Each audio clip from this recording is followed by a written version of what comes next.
All right, and if you guys can hear me okay, put it into the chat. It's weird talking to you and talking to them at the same time, but go ahead and put in the chat where you're calling from. And do we have any mentors in the room? Nice. I know Jordan Shaw, Luis Perez. Let's do a couple more introductions for the tier 3 mentors. Let's start back there. Brett Stafford. Awesome. Javier Rodriguez. Super cool. Luis Rangel. Rangel. Any other tier 3s? Really? Patty Ochoa and I just wanted to throw some kudos to this guy. He just closed his 23rd contract for the month.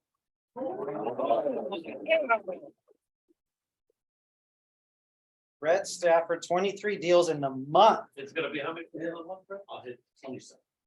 27 deals in the month. Awesome. Okay. Not as good as Jordan in March. In March. In March. Yeah. That's even more impressive. If you guys want to put in the chat how many deals you're closing this month, that's what we're here to talk about. California, net metering, all that good stuff. Any other tier 3s that we missed? Lily? Lily in the back. Do you speak any other languages? Filipino. We got it all. Spanish, Filipino. Anyone new first 30, 90 days with Powur? Awesome. Welcome.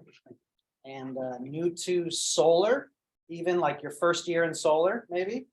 A couple of you guys, yeah. You seem like a pro on Instagram already. I am. Hey, learn from this guy.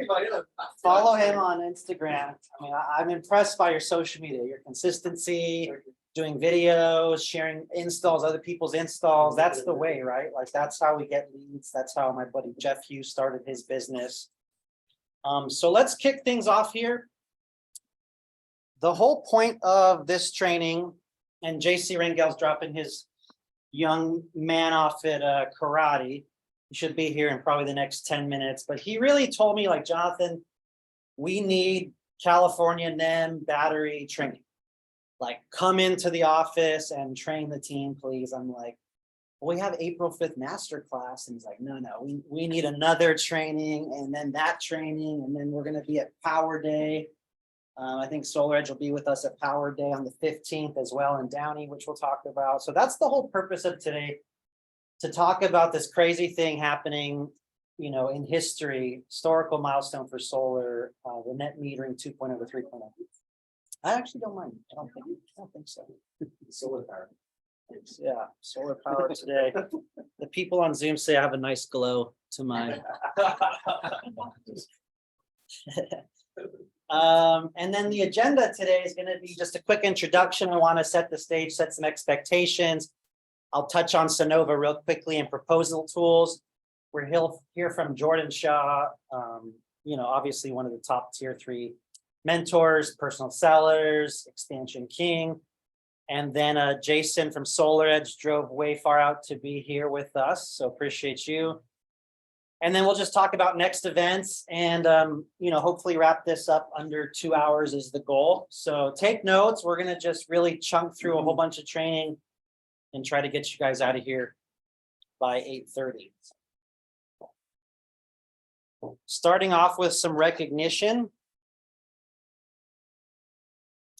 Wait, got anyone in the room on this? So we have a ton of people crushing it. So we'll start off with the personal sales. Give it up for Jordan Shaw, everyone on the list. 22 personal deals. That doesn't include mentor deals or other income things that he does. It's literally just 22 deals in the month of March. This is out of date because I'm at 23, Jordan. No. So I got some. I think Justin's on the team. Does anybody know Justin L? Yeah, sure. Julian, Todd Gordon, San Diego, Paul Leone, shout out to you. So we got a lot of people on the team in the leaderboard, and then referrals. So don't ever forget to build your business, recruit and build up the team. I've got 7 recruits this month. My brother has 6.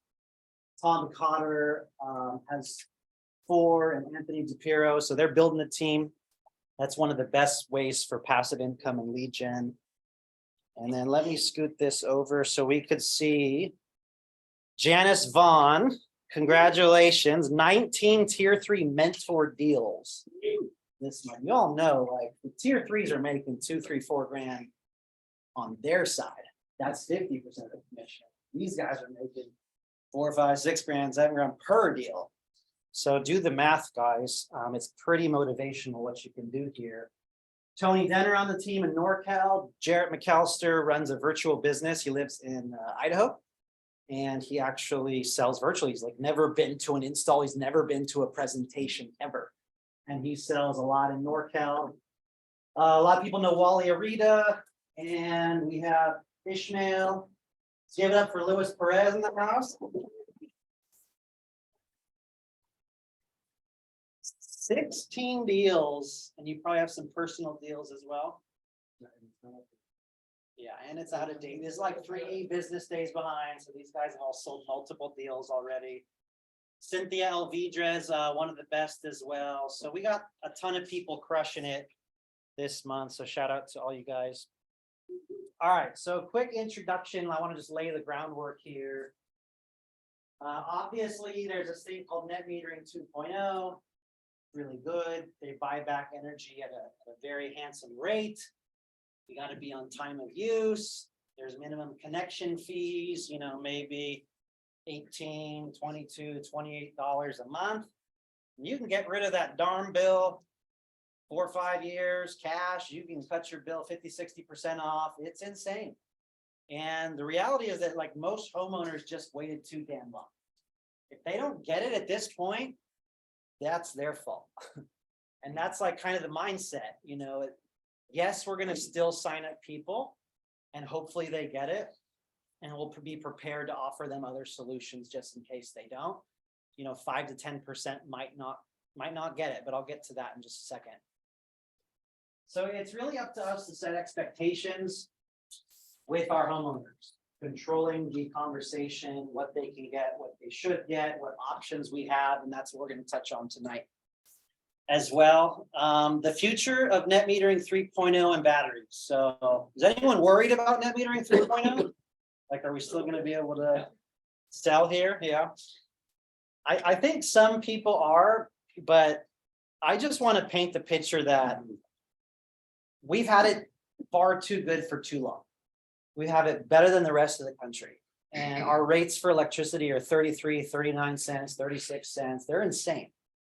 And so we're going to be seeing in summer high electric bills. People are still going to have $400, $600, $700, $900 summer bills. We're seeing more blackouts. We're seeing electric vehicles be legally required. We're seeing people work from home more.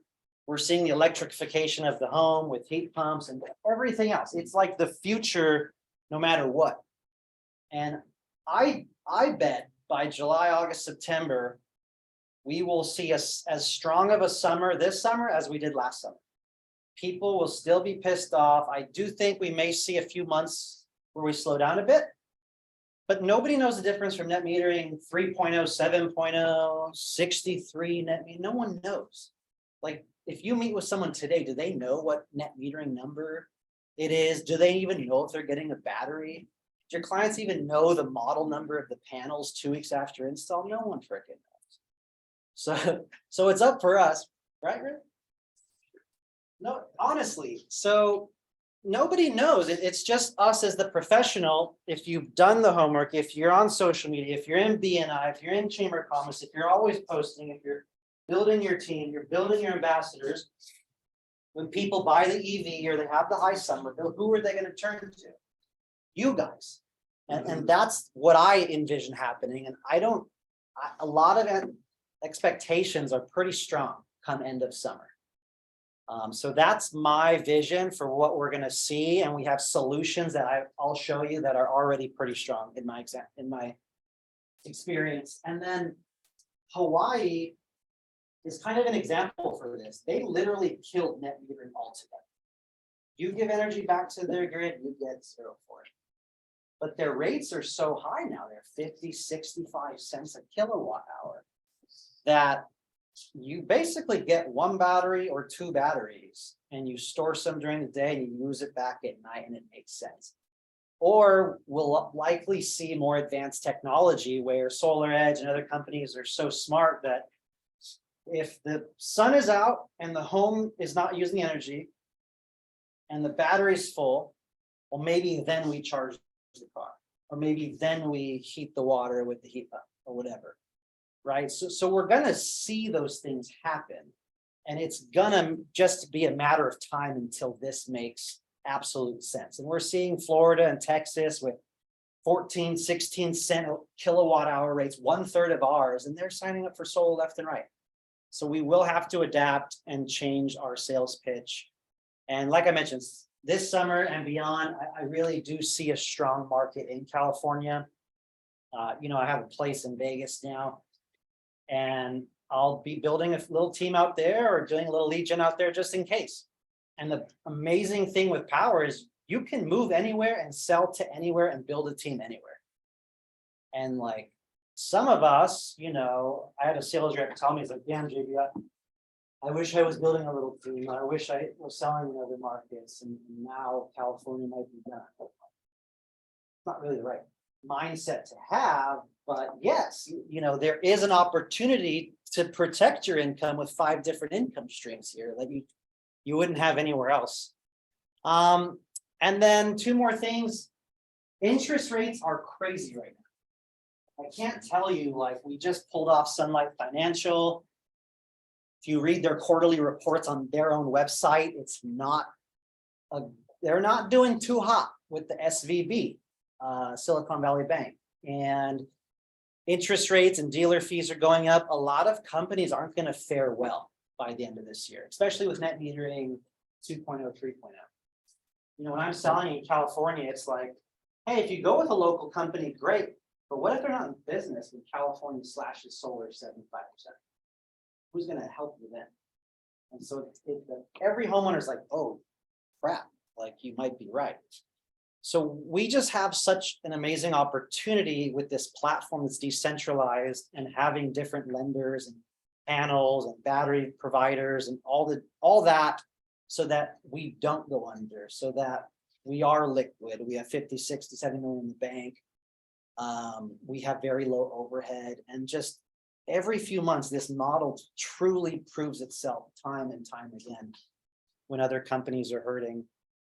And so what I'm thinking, and I'm trying to focus on, and JC's, you know, has me here, is that we need to become the professionals and educate ourselves for net metering 3.0. You know, what is the lease storage option? What is a loan option? What is a cash option? And let's talk about batteries. So those are the things that we need to be able to articulate and be able to speak to, so that we can really thrive in a net metering 3 market. And 1 or 2 basics. For those of you that are newer, net metering is a billing function that allows homeowner to get credit when the grid produces energy. The home uses it first. If there's extra energy, it goes back into the grid as a credit, and you get paid for that. It's called net energy metering. Some utilities call it net billing, and there's guidelines behind this. There's offsets, allowances, credits, time of use, you know, often in California.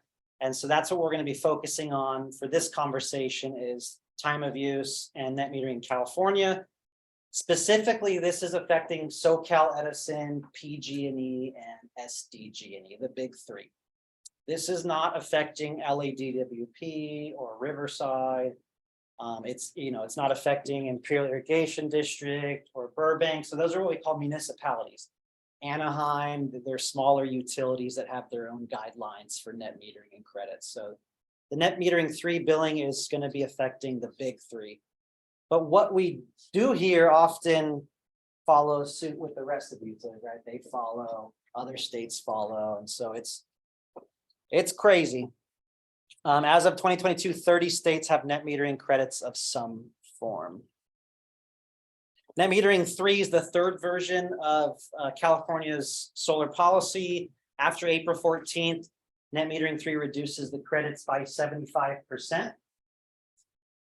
And like I said, that's the big 3, PG&E, SCE. SDG&E might even fare a little bit less with their rate schedule, like 86% lower. Compensation, is literally dropping from 23 cents to 30 cents blended to 3 to 4, 5 cents. It's insane. And there is a true up allowed every month. Now you can no longer do a 12-month true up. And also, I believe there's offset limits, like how big you could design the system. I want to say it's 120 to 150%, if anyone remembers. I think it's 150% offset, 150% offset. Yeah, I believe so. And Tom Cotter is an amazing resource, and he knows all these things. And we discuss these items on the NorCal market meetings and the SoCal market meetings as well. So make sure to attend those on powercalendar.com. And one or two more things. Selling in net metering 2.0. So that's what we're all doing like crazy. You have to sell clean deals. You have to fill out the name on the interconnection exactly. I don't care if it's misspelled by a letter. I don't care if it's the mother-in-law, the tenant. It has to be exact when you request documents. If it's different than the name on the proposal, you have to select utility bill holder and type it exactly as it shows up on the utility bill.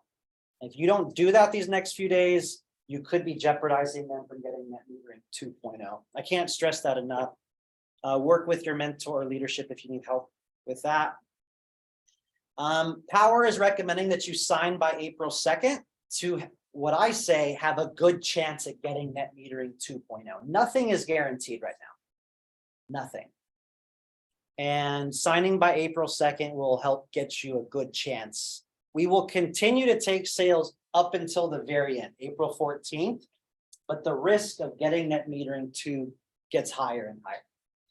I've literally seen jobs I've sold where within 24 business hours, the client gets an email from Edison stating we received your interconnection application. So we are literally doing that on a lot of deals within 24 hours.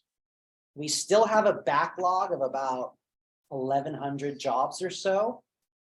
Most of those will be done by this week, and maybe a few hundred will go into next week. And we're literally selling 100 to 200 jobs a day right now, and those will be first come, first serve. So it's insane. I told Powur to charge us 5 or 10 cents more to throw as much overtime and ammo and labor and staffing at it. And some 40% people are like, no, Powur has enough money. I'm like, no, screw you. We need to help them. It's our turn to step up. Like, they pay us so much freaking money. Like, we have to help them. And, Jonathan Bud said, man, you were right. We should have done it earlier, the 5 cents. So I'm happy to give Powur 5 cents. I said 10 cents per watt, by the way. So that equates to like a $400 or $500 fee that's a cost into the deal to help Powur do all this. And then Powur won't install it if it doesn't have net metering 2.0, guys. So if you sell a deal today, cash or loan, and 5 to 10% of your jobs have a deficiency or a revision, or for whatever reason it doesn't get the net metering 2.0, Powur won't install it unless the customer re-signs an interconnection or a proposal, understanding that they now will get net metering 3.0. We'll touch on that too. But just have the expectation, let's not get crazy. Like 5 to 10% of our sales may not make it. And if you're new or you've been here a while and you get one deal this month, but that's the 1 out of 10, like, it is what it is. The number one thing to fix everything here is sell more deals. Just fill the pipeline more. It's all a numbers game. And then we'll be prepared if net metering 3.0 happens. We will have 3 or 4 options to present our customer. We will meet with them again. We will sell with them again. We will get on Zoom with them again. We'll present those amazing options to them and tell them why they should still do it. So be the professional. This is your business. Own it. We're all owner-operator mindsets. We are a team with Powur, and we want to work together to give our clients the best solutions. 2 more updates. Southern California and a lot of California right now is taking a while. Permits are literally taking 30 to 60 days. Even if it was over the counter, it's now taking 3 weeks. Any company that says that we install in 20 days is just full of it. They're risking their license, they're leaning forward on install, they're not doing a CAD design engineered plan set prior to arriving for install. They're not doing it right. And permits are unprecedented right now. The permit departments can't keep up, like straight up, they just can't. They're getting more permits for solar than they ever have ever in history ever.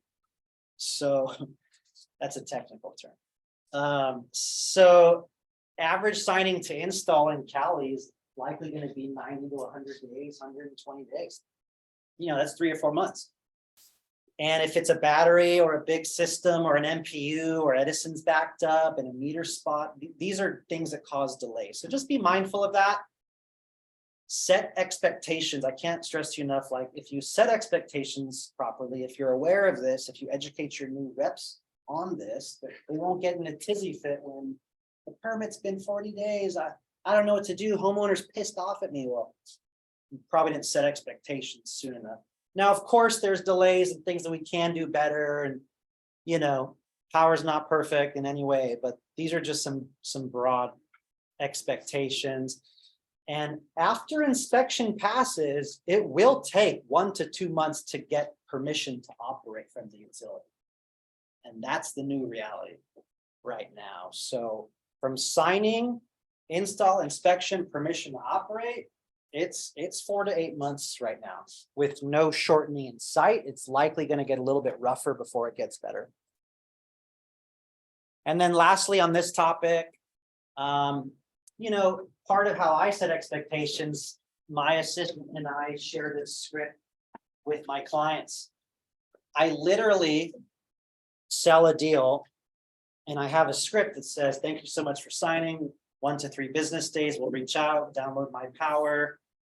I look forward to helping you in your referrals. My team, my assistant, my project manager will update you along the way. And then I put this right after I sell the deal to set expectations. That there will be delays in California. And again, I'll help you in all your referrals as best as I can.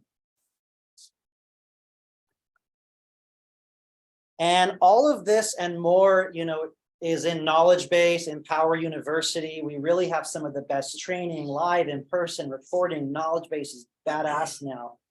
What you can do in search. And, feel free to go to that website or take a picture of the QR code. You'll go to the knowledge base in the help center.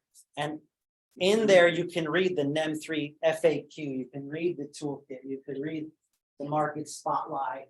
And there's scripts that you can send your homeowners. There's scripts you can send realtors. There's just so much information compared to almost any other sales organization that Powur has.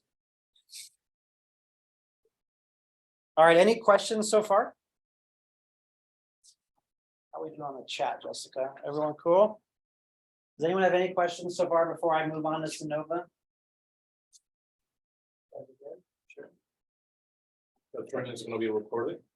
This training is recorded and will be shared on the Facebook groups and anyone that registered on the Eventbrite.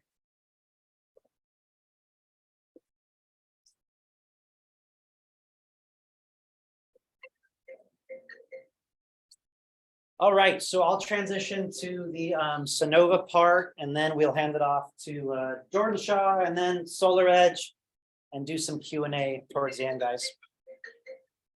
So Sonova is our lease PPA partner, and they also do loans. They're publicly traded. They're a very smart company.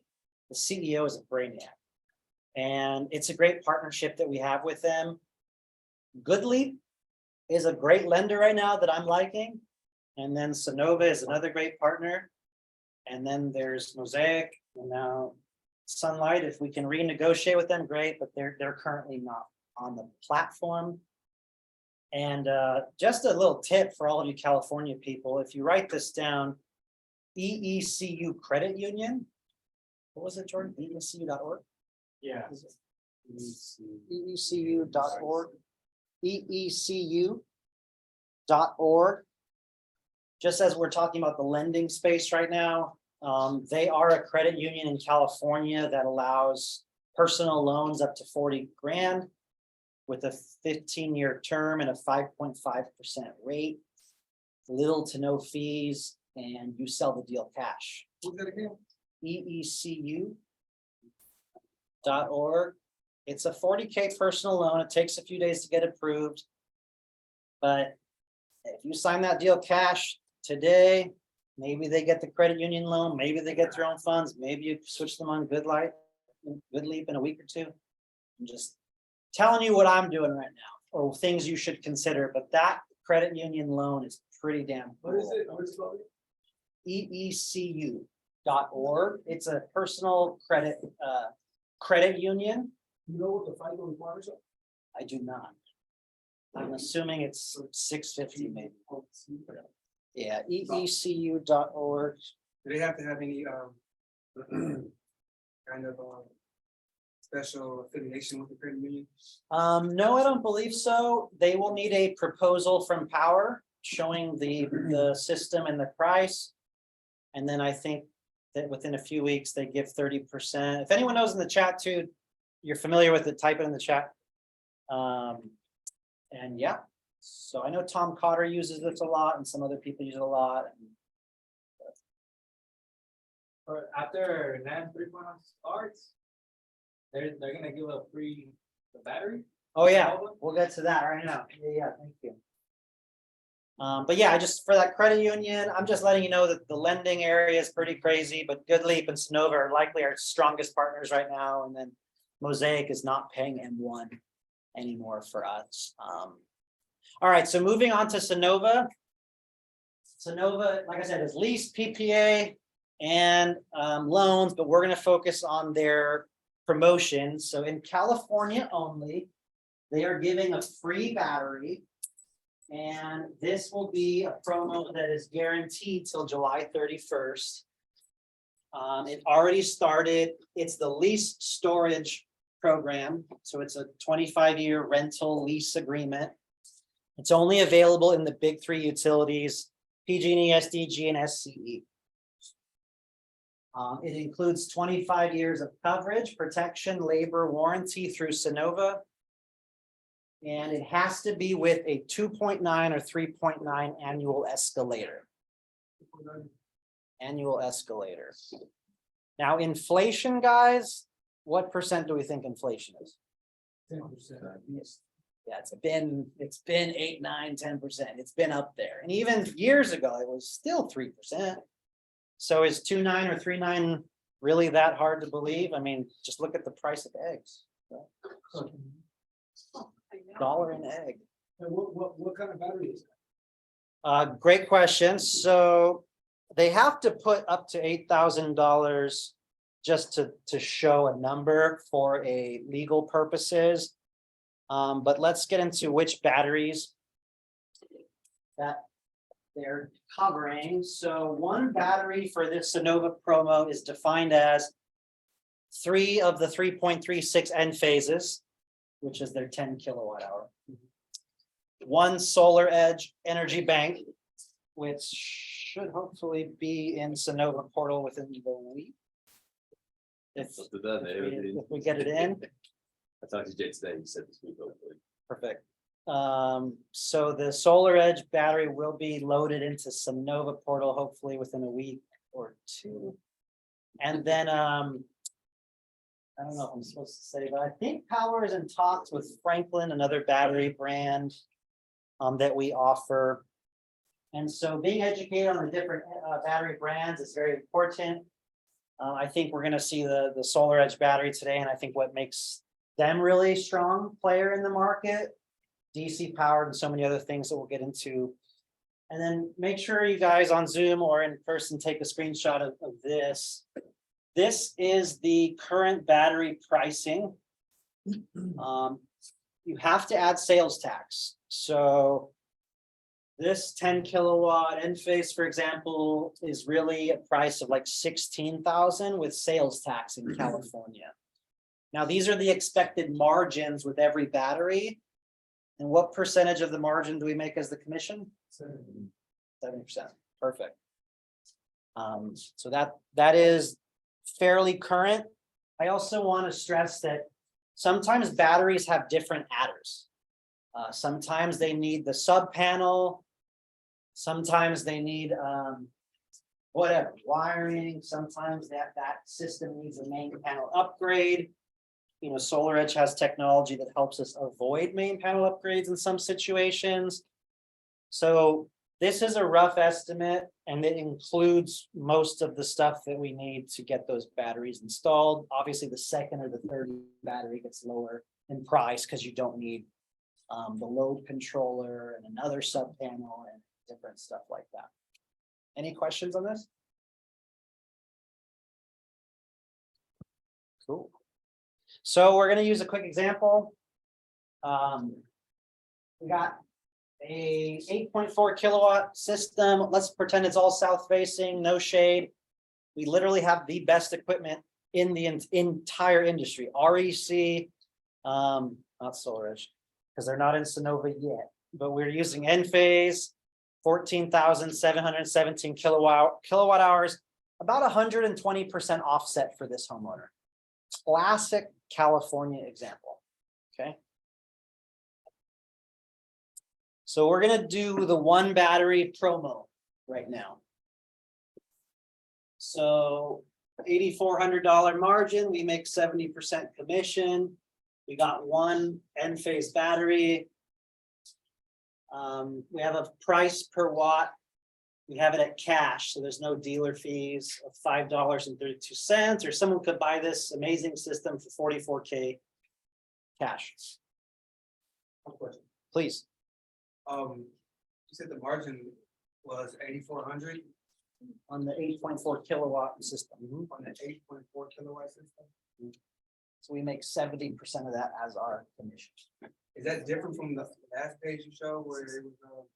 So this is just showing the batteries, and there's actually margin and commission in the batteries. So when we go to this 16,179, there's actually some commission in that.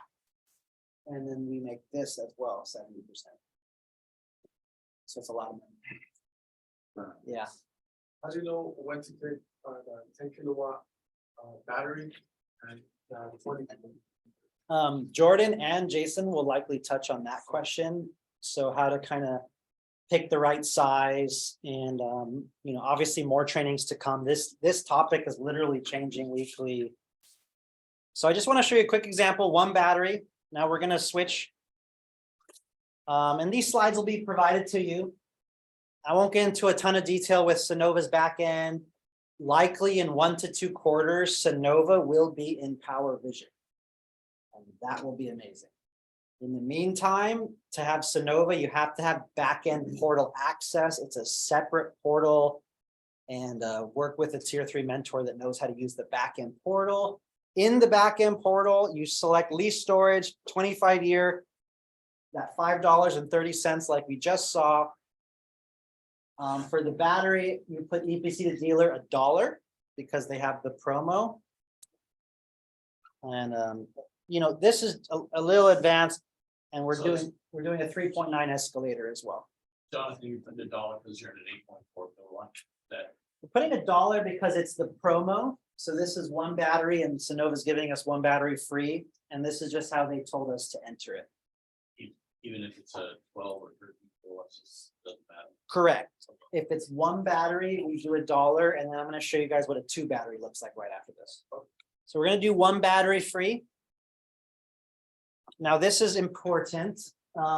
Here's the Sonova proposal. So we have 3 of the 3.36, a 10 kilowatt hour battery, 25 years, escalator, and the monthly payment is $200. Now, this is important. Sonova is saying that there will still be a $50 leftover utility bill.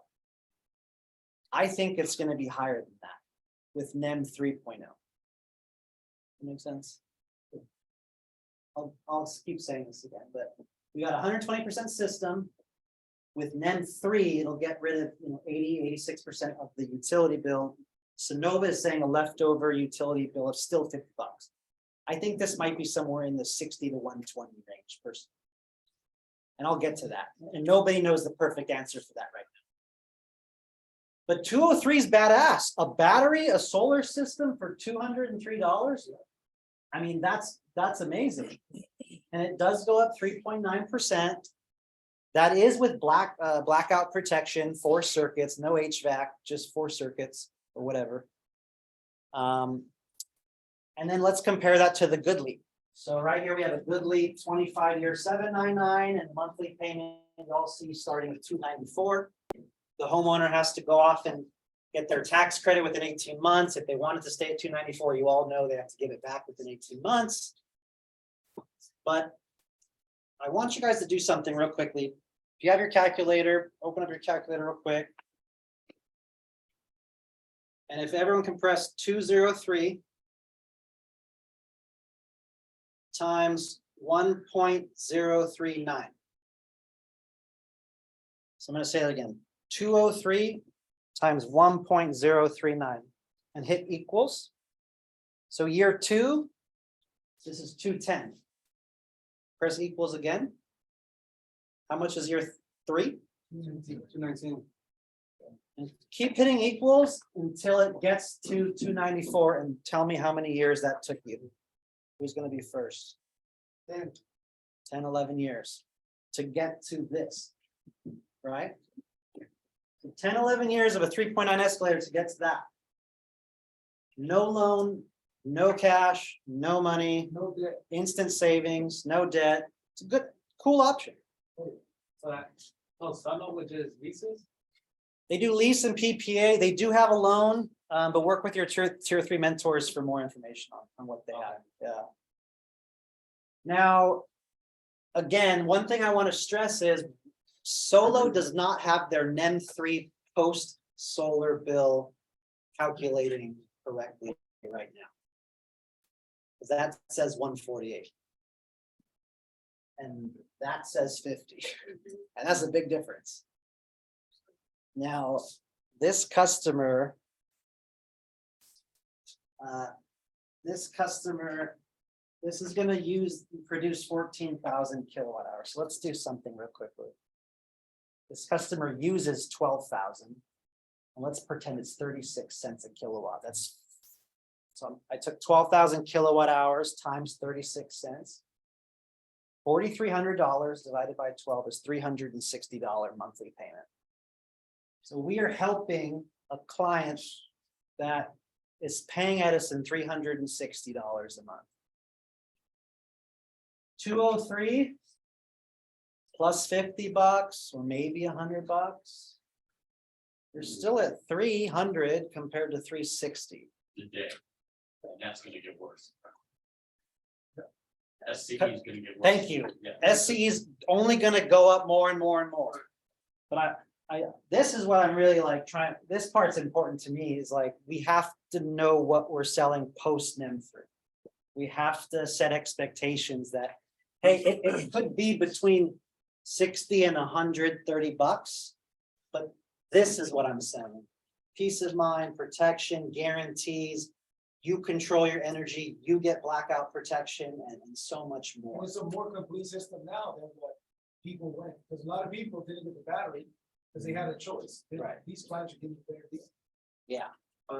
Prepay doesn't put a lien on the property, right? It still is a UCC1 fixture filing, just like a lender. It can be easily lifted or transferred for refinance or sale. Yeah. Nothing on the. Not for Sonova, no. Yes, yeah, good point. Nothing on the credit report. They will, absolutely, yeah. I was gonna say one more thing, but I think this kind of sums it up. Jonathan, Oh, yeah, I know, go ahead. question. What would the numbers look like on, say, what would a $200 bill at 36 cents Edison be? How many kilowatt hours a year? 10,000? I'd like to do $200 times 12. Someone paying Edison $2,400 a year. Mhm. So pretty low bill divided by, they're probably paying like 30 cents a kilowatt hour in that situation. I'll do divide by 0.30. They're using 8,000 kilowatt hours per year. So I was curious what a bill like that would look like with this. I would say cut this down in 2/3. So whatever I'm showing you, you just described a system that's 2/3 of what I'm showing. So. The other thing I was gonna say too, guys, is Powur is working on some solutions to save a few $1,000s off the battery costs that don't include backing up circuits for blackout protection, that just do what we call load shifting or aggregation. So it's just to store the energy and use it back, or maybe to give it back to the grid and get paid a credit for it. So those solutions are being worked on. That's why this training and these leftover utility bills is gonna be evolving for the next few weeks. So let's do one more example. JB. Yeah. Question on that. For sure. Do we know if, for example, when they come up with that solution, I was talking to Jonathan Brunasso. Will that particular battery, I heard it's gonna be cheaper than this, probably about half price approximately. I think it'll shave off $3,000. Okay, so Yeah, can that be the same battery that we include in this deal with Sonova? That's what I'm asking Jay, our account manager from Sonova, and he needs to get clarification on that. Not yet. Not yet is the answer. I'm pushing. I want that. Because if we can do that with a little bit less and show them a better monthly or make a little bit more, that's pretty badass. Especially with a SolarEdge battery, right, Jason? Yeah. All right, so now if you're really professional and you're like JC, you don't just do one battery free. What do you say instead? BOGO. Boom. BOGO, baby. Right now we have a BOGO deal. So we're doing 2 batteries, SolarEdge or Enphase. We got our same margin, making good commission. And by the way, this deal I just showed you, that's with the best equipment, the best panels, great inverters, and a huge commission. Like, let's be real for a second. Go ahead, Jim. No, that example was 120% offset. 120% offset, yeah. All right, so now we're gonna move to a 2 battery for the exact same client, and we're gonna do a BOGO. So, Mr. Customer, right now we have a BOGO. We're gonna put the 2 batteries here. You can see we've got 6.64 watt. Now this gets a little tedious and there's more trainings you can watch. But we're gonna choose lease storage, 25-year. We're still doing the same dealer EPC as before, $5.32. But the second battery costs us $10,500. So this is how we did it in the training. There may be another way to do it, more training to come and videos to come on this, how to enter it in properly, but this is how you would do a second battery. And then now we have $250 a month for Sonova. And the leftover bill went down, what, $4? Because that battery can do what's called self-consumption or load So shifting. $50. We went up for $48. 2 batteries now. So now you're getting into the maybe partial whole home, or I'll let these guys talk about that. I don't know that crap. But now you're getting into more backup and more energy and stuff like that. Yeah, 2 batteries. The 250, and you're selling at that point. This is with the blackout protection, with the circuits backed up, with the home backed up, right? This isn't without that stuff. And then you can see 368 with Good Leap. So in this scenario, guys, this customer will absolutely pay more than Edison's rates today. They're getting the best solar system, they're getting 2 batteries, and they're getting tremendous value, and they're controlling their energy for years and years to come. This is not year 1 savings. Just want to be clear on that. And you can see Solo doesn't have their post utility bill left correct right now, so they just still have the 148. All right, I think I have like 1 or 2 more things, and then I will stop talking. So far, so good? Yes. Yep. Cool. So right now, obviously, we're using Solo, and we have this amazing new tool that's growing on me called Vision. It's Powur's own internal design tool. And the post-solar rate plans, NEM 3.0, are still being worked on for vision. They're not working for vision yet. So that will likely be in a week or two. Vision will eventually get good to where they will be able to know more accurately if you add on 1 battery or 2 batteries, they will update their post-solar amount, utility bill amount. And they will actually, then eventually we'll be able to say, is it self-consumption or is it load shifting aggregate? And then that'll update. And my goal is eventually we could possibly use what's called API, where the homeowner gives us their website logins. We extract their interval data and hourly data, and then the proposal really showed grid savings or leftover utilities. So those things are coming for vision. Just know it's going to get better, and this, nobody knows the perfect answer. And if you're home in the evening or if you're home at night, it swings wildly, the net metering 3.0. So we have to give proper conservative expectations, calculating that leftover utility bill. That's going to be my biggest concern. My buddy Paul Leone, he is so like ethical to a fault, where you have to tell them, like, if you were to tell them that $46 to Sonova left over, like, that's just wrong. That's not enough minimum monthly connection fee. Okay, so we're going to cover batteries, or how many. Load shifting will be important. Setting expectations is important. And some of us, a little bit more tenured solar professionals, some of us have a few other tools up our sleeves. So I all recommend you write down Open Solar. Open Solar is a very cool website. It's free. And I literally made a design in 4 minutes before I came over here. And I put in the exact same system. I typed in the panel, I typed in the inverter, I clicked on the roof, it estimated the tilt. I'm making sure that our Powur Vision people are looking at Sonova and Near Maps and Aurora and Open Solar. So I did that in Open Solar in literally 2-3 minutes.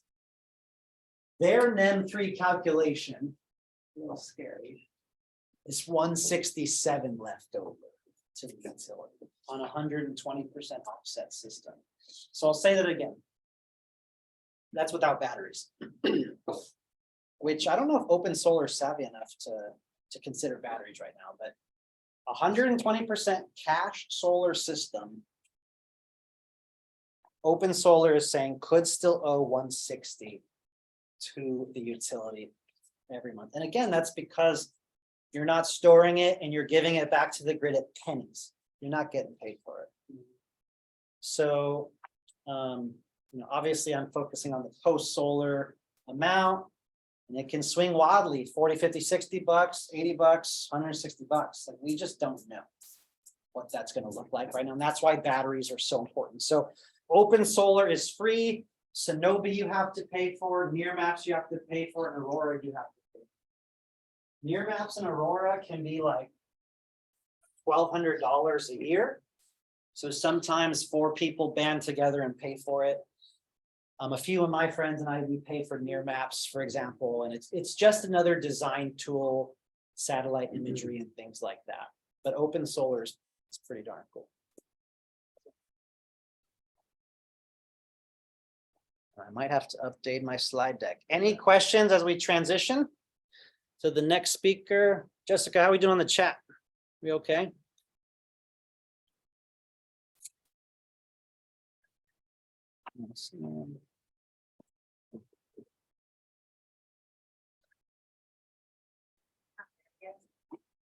Okay.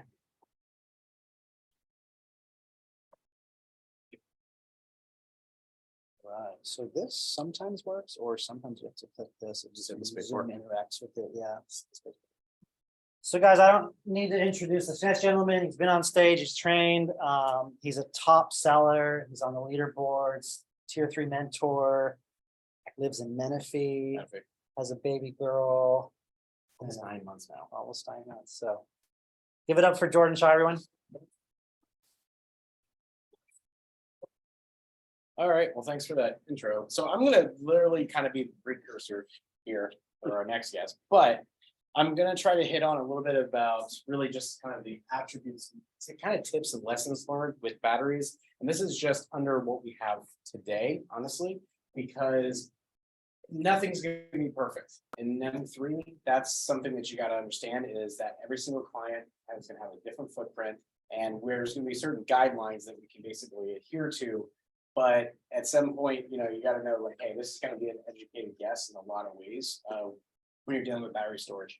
I actually have, and I didn't include a picture, I should have done that in my garage. I've got a couple batteries myself, 2 systems tied together. And so I've been working with batteries for a few years now, just through general like consumption on my house. So I actually know kind of what my house uses on the daily. I know what my usage habits are. So I've picked and kind of have a couple tips and hacks that maybe you can use for your clients when you're trying to kind of coach them on when to use their energy. Just like when we actually talk about, hey, it's the cheapest time for you to utilize your power is during the day, right? You don't, if they happen to be home, they have to switch their mindset of like, no, don't give it a second thought to push it to the grid. Make sure you're pulling it off the power, you know, off the solar on your roof immediately, because that's the cheapest time you're gonna ever get it, right? And say, oh, I can run everything during the day now. Like they were always taught, no, do that at night. Now you can tell them to do that during the day. When people come home from their daily routine, that's something that we have to get used to is when we're talking about batteries is knowing when to really kind of size for that. And it works for me, it's afraid of me. So reasons why really clients want storage or they think they want storage. One of the number one reasons I hear on a call is like, well, I need it in order to charge my car. Like they're considering getting an electric car. And I have to tell them, like, hey, well, that's actually not true. The battery that I'm going to put on your wall is 6 times smaller than the average EV's battery, if not even greater than that. Because an EV itself will give is 60 kilowatt hours up to 100 kilowatt hours worth of batteries there on 4 wheels. So what you have to tell them is like, no, you don't have to necessarily need to get this battery for that specifically. In fact, this is going to suck it dry when you start to charge it very, very quickly. But they also want to know like more about energy independence and or the number 3, how many times have they gotten solar and thought, oh, I thought my system would stay up in the middle of a power outage. Those are the reasons why clients really want batteries now, or they're curious about batteries. More and more customers are bringing up batteries when I jump on online with them. I'm sure you probably are the same way. It's like, well, do I need a battery? Like, tell me a little bit more about it. And my joke is I've always talked, whenever I talk to a client, I say, I'm faster to talk you out of a battery than into a battery. And when we're leading up to NEM3, I said, I joked even to the client, I said, I got to switch my own mindset because I've always said, hey, just save your money. You don't need one right now. But now we got to switch it in gears and just talk about batteries openly. So I'm saying, okay, here's the values and here's the reasons why you're going to actually need one. So the thing is, when we start, and as GP already talked about, related to just kind of your payments, like Sonnova's got some interesting payment hacks there, right? But the truth is, we're in a rising interest rate market right now. We're going to have to learn how to sell literally just kind of the value of the battery, not necessarily the payment. Because if you can start selling basically the value of a battery system to the client, you start pulling on their heartstrings going, I need to protect my family's energy security. California is screaming for you not to use, utilities are screaming about you not to use the power between 4 to 9, right? Those types of things that you can say to a client that they'll say, oh yeah, I really want a battery, right? Because now I have this energy independence because now I'm sitting in a nice little protective bubble. And you can sell them on the protective bubble side of it. That payment increase gets a little bit less impactful. Like they don't feel it as much. They, well, you're paying this anyway, but how good would it feel to be like, hey, in year 1 here, yeah, we're maybe breaking even, or maybe you're paying a little bit more. However, the next time the power goes out across California, you're good, right? You're able to just kind of sell that kind of that actual safety net to your homeowner. Now, honestly, I used to come from like when I was in Maryland. Western Maryland was 10 to 11 cents per kilowatt hour. I was helping people go solar for maybe 15 to 20 bucks less, if not maybe a little bit more, because they wanted the green attribute. They were not doing it for immediate savings. They were doing it for long-term protection. So if you look at we look at the 25-year terms in terms of the savings attributes of solar, I'll be honest, most people can't wrap their mind around that number, right? You have to sell them on like 5-year increments, like, okay, in the next 5 years, this is how much you would have spent. That's 100% interest, that went out the door, it disappeared. Once you get it to year 10, well, look at that, man, now we're starting to save it. So even though batteries are gonna shift, like from a cost perspective, our ROI slightly out, and it's a requirement for that conversation. It's always depends on your actual mindset on how you actually deliver that to your client, saying, okay, well, yeah, you're getting your money back in 8 to 12 years, right? So it's like, well, how much money how long have you been in the house again? It's like 6 or 7 years. You're like, wow, let's look at about how much money you've already spent.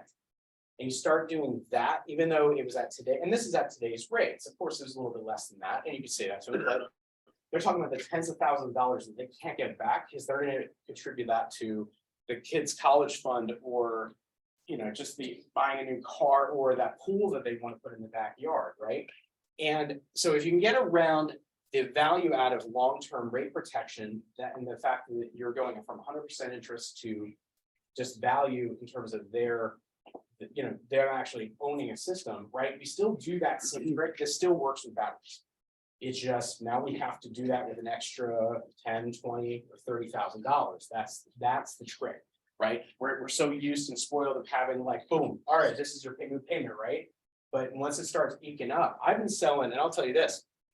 I don't know, I'm sure anybody, the top sellers will do this as well. They've been selling 15-year, we've all been selling 15-year 7% and 8% loans, doing like payment swaps. Because then we're selling the client, hey, rates are going to go down at some point. You're going to thank me because now you've got a 15-year or maybe even a 20-year at this higher interest rate. I just saved you a gob of money right now. And they're willing to do a payment swap today, a little bit of a reprieve for a year and a half, because that's what you, right? Exactly.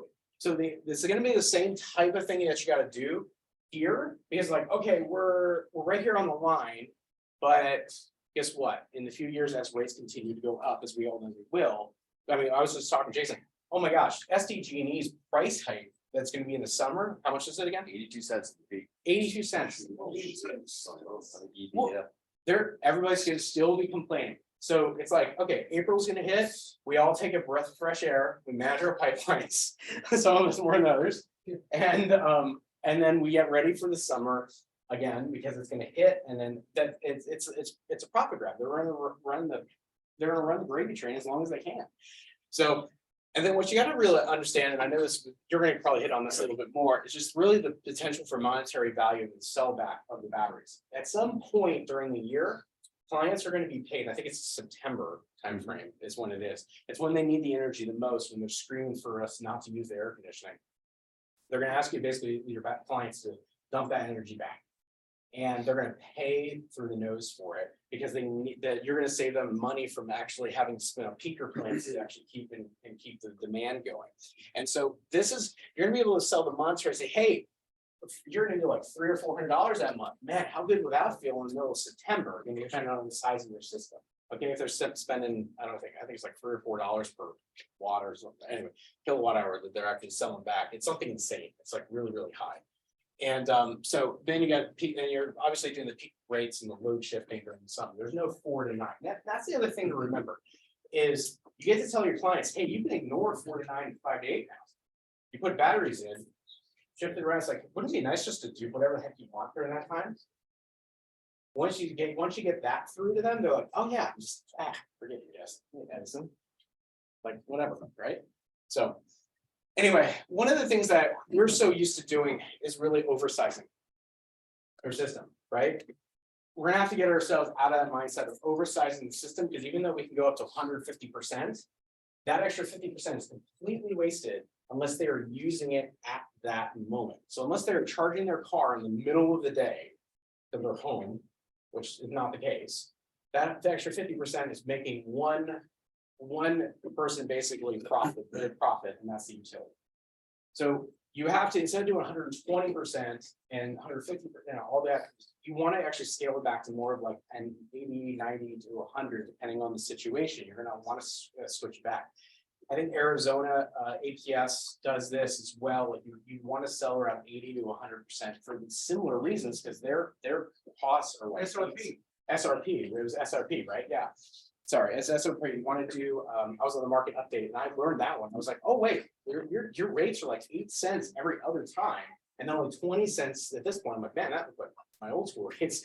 Like that's they don't sell anything above 80% because it doesn't actually make sense. But you want to, when you're looking at your system size, you basically will want to switch it up. You're going to want to scale it back. You're going to want to actually basically put your kilowatt sizing to match your battery capacity, and more importantly, your client's daily routine. Because now you're not just building one system, you're actually building 2 separate systems. Because if they get home and they don't use all that extra battery capacity, guess what? There's spillover next day on the battery capacity, right? Because you just topped off at 11 a.m. and the rest of the day, all of that extra energy is wasted. So what you want to do is you want to make sure that they're basically draining their energy usage more times than not, they're reserved in their batteries because they paid for them. So they might as well use it. If it's 10 kilowatt hours of battery, correct me if I'm wrong. Like if you paid for it, you might as well use it. Drop it to the bottom for the reserve and maybe keep a little bit of healthy buffer, but the batteries actually have a reserve in them anyway, right? Yeah, you go all the way down. You know, okay, Yeah. so you got full discharge. That's an unaccessible part of it. Okay, gotcha. So basically what you'll have is, think of it like when you see 10 kilowatt hours of battery capacity, think about exactly how much they're using during the middle of the night, right? Like, are they eking just 500 watts or 1,000 watts, those types of things, and how long that would actually take them to actually consume during the night. One of the other things that you're going to have to anticipate and tell your clients is basically the time of the season. If they're not running the air conditioning, of course, they're going to have a surplus of energy, and it's going to happen. We go through the cycles, right? And it depends on the climate or where they're at. The coast of Mesa, it's completely different than they're sitting in Menifee in the surface of the sun. Those types of, what you need to tell your clients is like, hey, set the expectation that middle of summer, chances are you're going to have a little bit of a bill because that 20 kilowatt hours worth of battery capacity is gone in about 4 hours or to 5 hours worth of AC usage running quick. Okay, so by 10 p.m., those batteries, chances are, will be drained because they're still cooling the house in the middle of the summer. So then, again, it's all around your client's daily routine as well as where they actually live determines exactly kind of what your build looks like. And don't worry about south or west, and think you might actually want to put panels in different orientations across the home. So that way you're giving every chance for that kilowatt hour to either do one of 2 things: getting consumed by the house or getting shipped to the battery.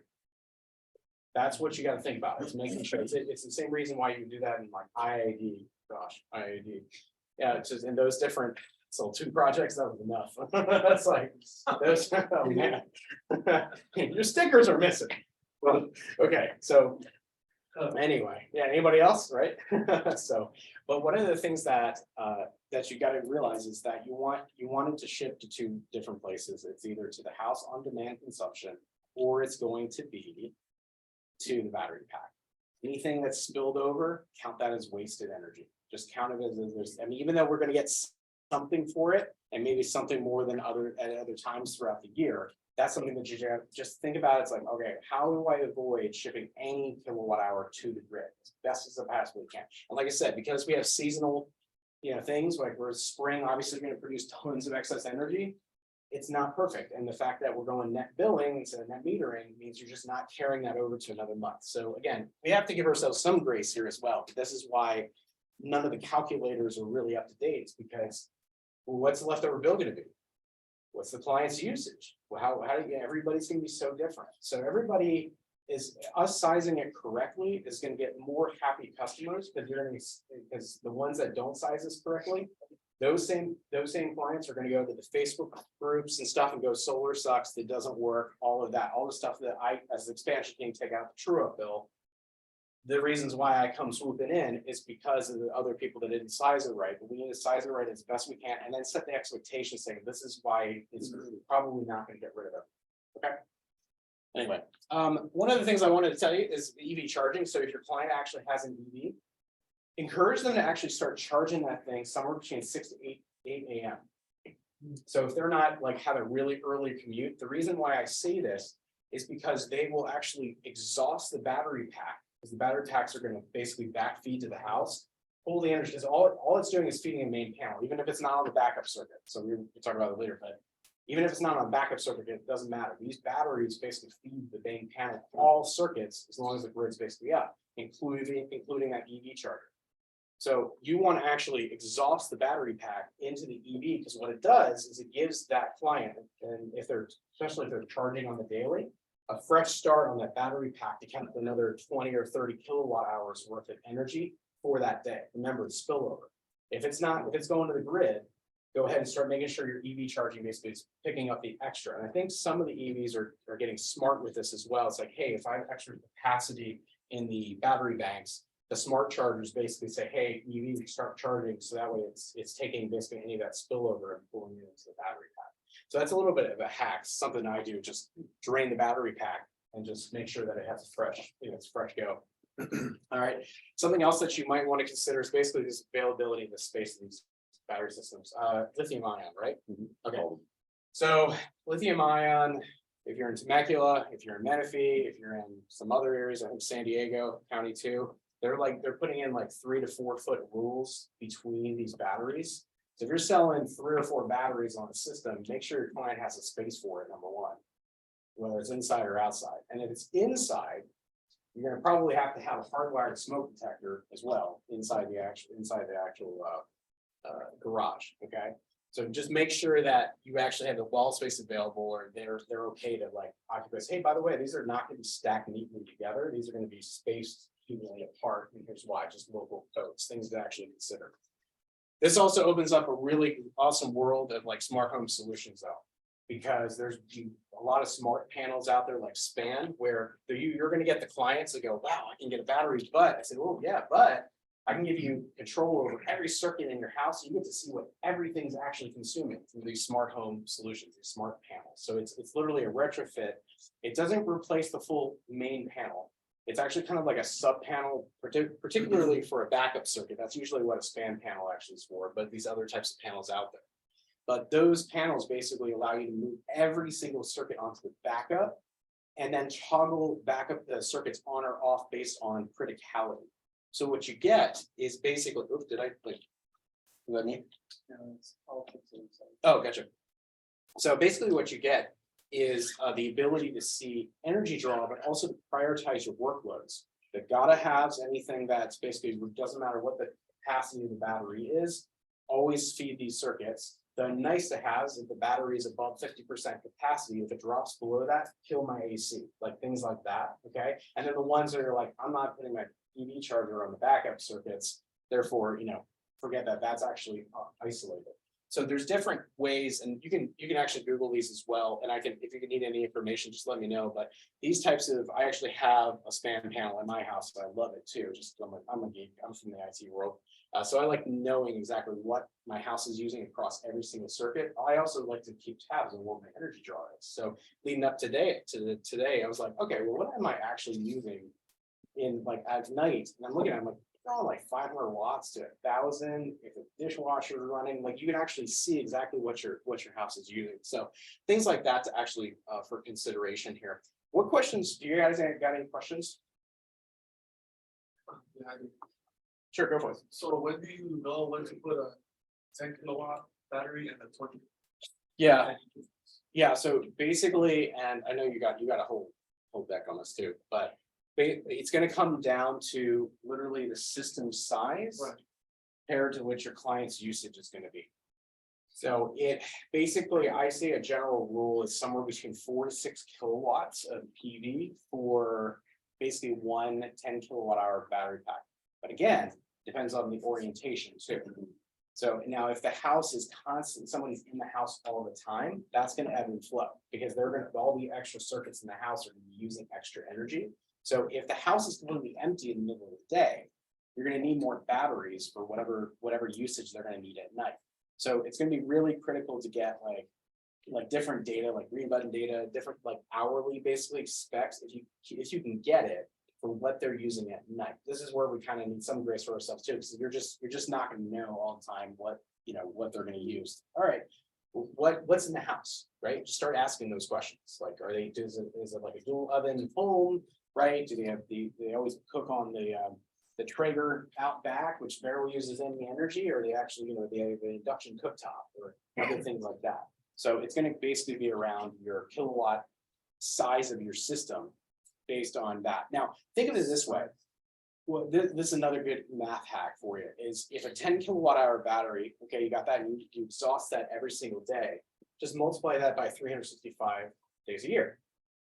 So one battery was is 3,650 kilowatt hours of potential capture on an annual basis.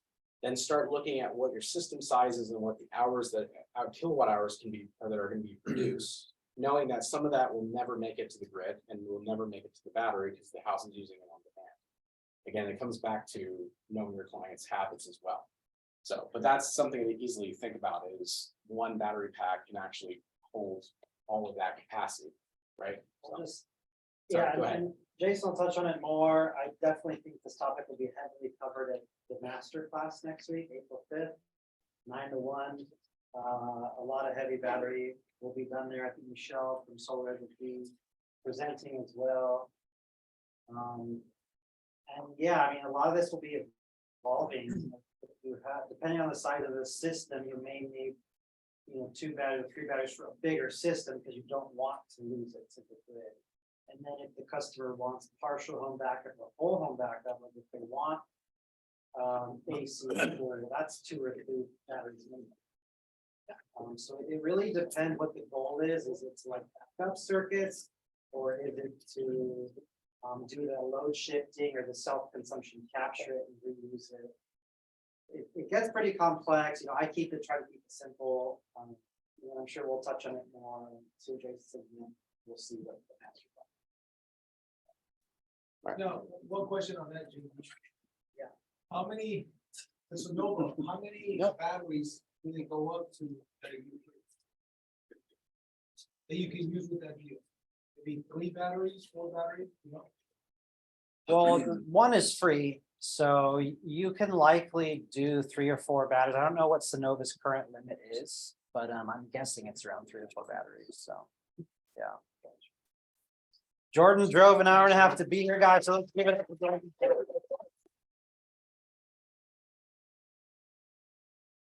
Let me make sure we are good.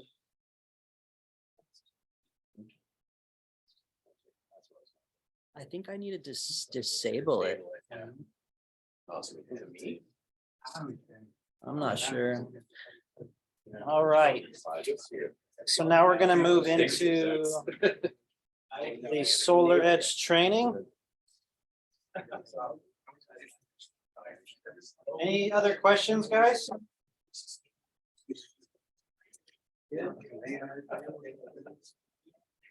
All right, so I'll introduce the next speaker. For those of you who don't know, that's actually my house in Las Vegas.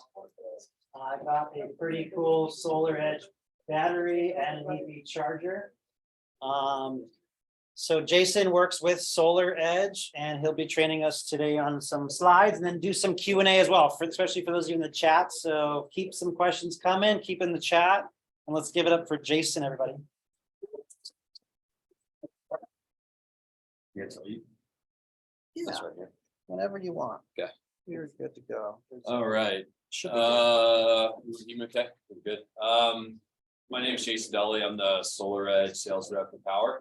So I've been in solar now for a few years. So like a lot of you here, I had to walk into this industry and learn everything that we're starting to do now in a lot of ways too. So first thing I want to say is this is going to be a long conversation, right? We need to work together and educate each other because we could go out there and we're going to be still selling the same things a lot of different ways. We should start rethinking this. Jordan and Jonathan were saying some of our conversations here. So what I want to talk today about is really, I got about 30 minutes here or so. So sort of a brief high level of what a selling a battery system is like.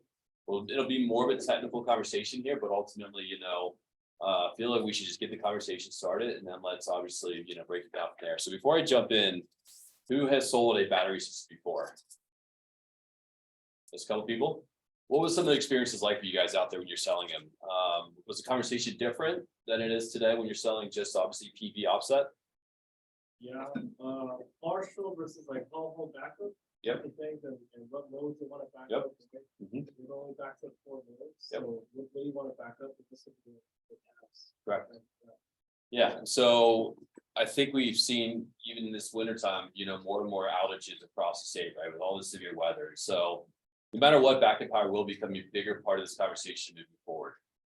NEM 3.0 has accelerated a lot of this conversation. And we're going to have a new thing that we can talk about next week in the masterclass. I won't touch upon today.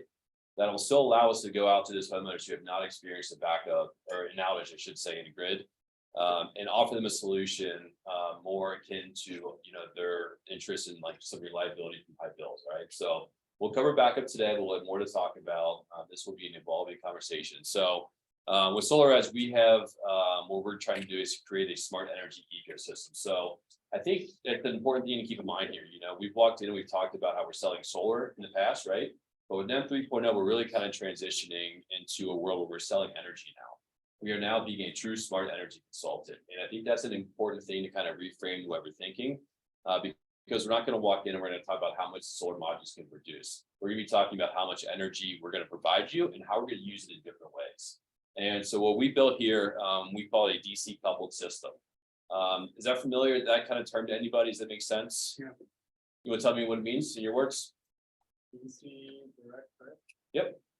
So DC direct current, right? So what does the module produce? DC power, correct? Right? You guys know what a battery stores energy in? DC power. Yep. And so when you think about that combination right here, we're going to do the same thing as we've always done. We're going to produce power on the modules. We're going to store power in the battery. And so I'll cover a little bit more about this. What we're trying to build is an integrated energy system, though, because when you think about NEM 3.0, and I'll cover some of the rates in a second here, we're not going to want to send any power back to the grid.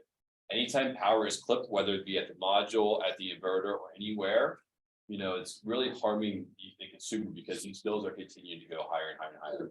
Who knows what their peak rates are in SoCal Edison right now? Anybody look recently? 60 cents. I was shocked. I looked last week, mine was 55 cents a kilowatt hour, the peak rates. So if you have a 10 kilowatt hour battery and that homeowner is going to be spending 55 cents a kilowatt hour in those peak rates, that's $5.55 that we can save them in that 10 kilowatt hour battery right there. So the math will start to make sense. And so with our system here, not only will we be DC coupled, so we're going to take power from the modules that's not being consumed by the home at that time. We're going to keep it in DC and we're going to charge the battery. So if the home's consuming a little bit of power, all that excess power that's being produced is going to go directly into the battery. And then we're going to start discharging that into the home when ultimately, obviously, these peak rates are as high as 55 cents, or as I talked to Jordan earlier, down there in San Diego, 82 cents a kilowatt hour. Wow, insane, right? And so this is what the utilities is doing. They're saying, well, we know that solar is going to stop producing around 4 o'clock, right? 5 o'clock.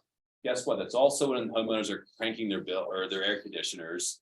And so guess what? We're going to keep raising those peak rates. Well, I think the really exciting thing to keep in mind here in this industry is that we are always going to be able to innovate, and the utility's not going to be, they're going to be stuck. And so one of the things that we're doing too is, Jordan mentioned, is like we're really focused on how we can consume all the energy that's being produced. And so not only will we be able to take any excess solar if the battery's full and the car is plugged in, we can send it in there.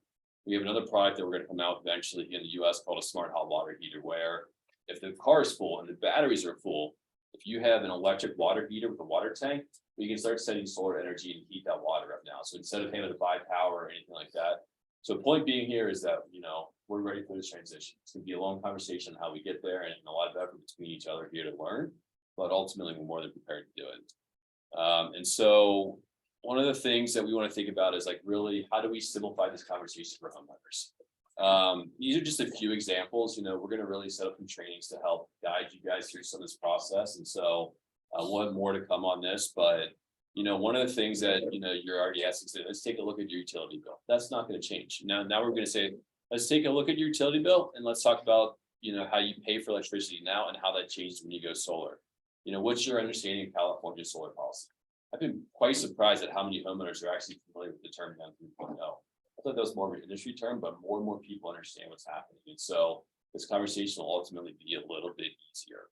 But I think the key one is the third one here. The utility company will value the power you send back to them at about 75% less than what they are actually charging you for that power.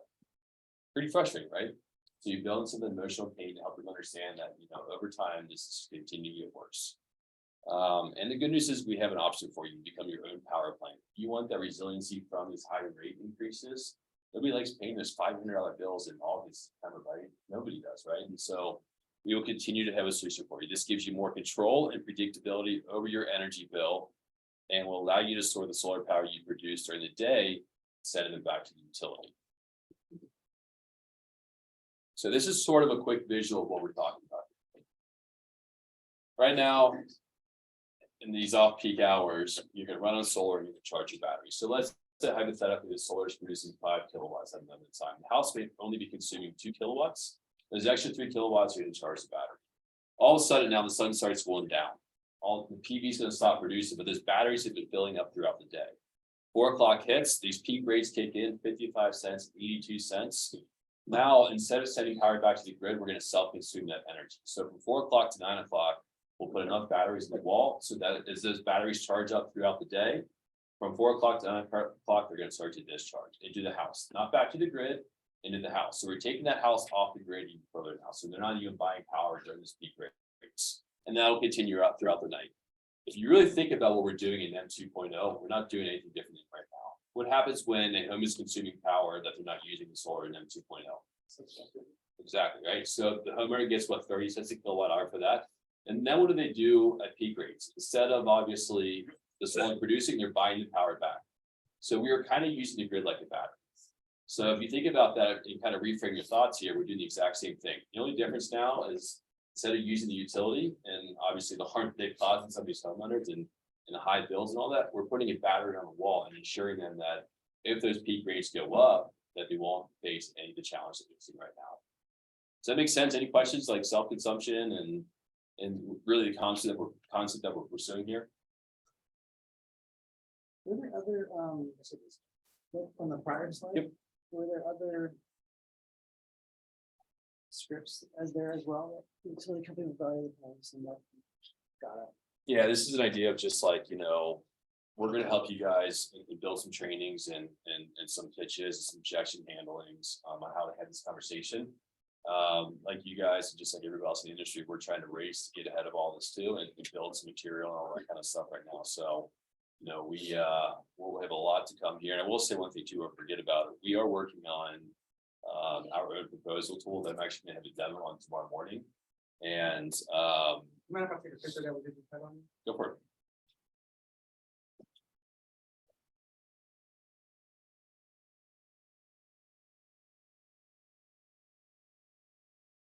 You say you're working on your own proposal too? Yep. Yeah, So go ahead. yeah, so I haven't seen it myself, but we want to really, I'm going to cover a lot of like the values of why the storage products would be great in the self-consumption market that we're going to be in here. But as these guys reference, the different proposal tools right now are not properly accounting for battery production, right?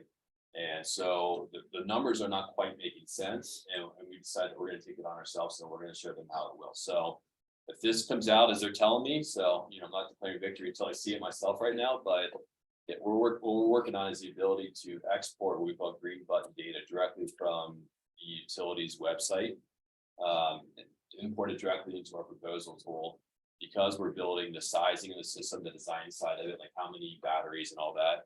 We'll be able to now sit there and say, okay, on average, historically speaking, this homeowner consumed this much power this time of year at this hour. We can now take the design software that we already have and say, okay, great. They're consuming this much. We know the system is going to produce this much. And so we're going to combine that too. Now we're going to be able to build a true consumption and production profile for these homeowners.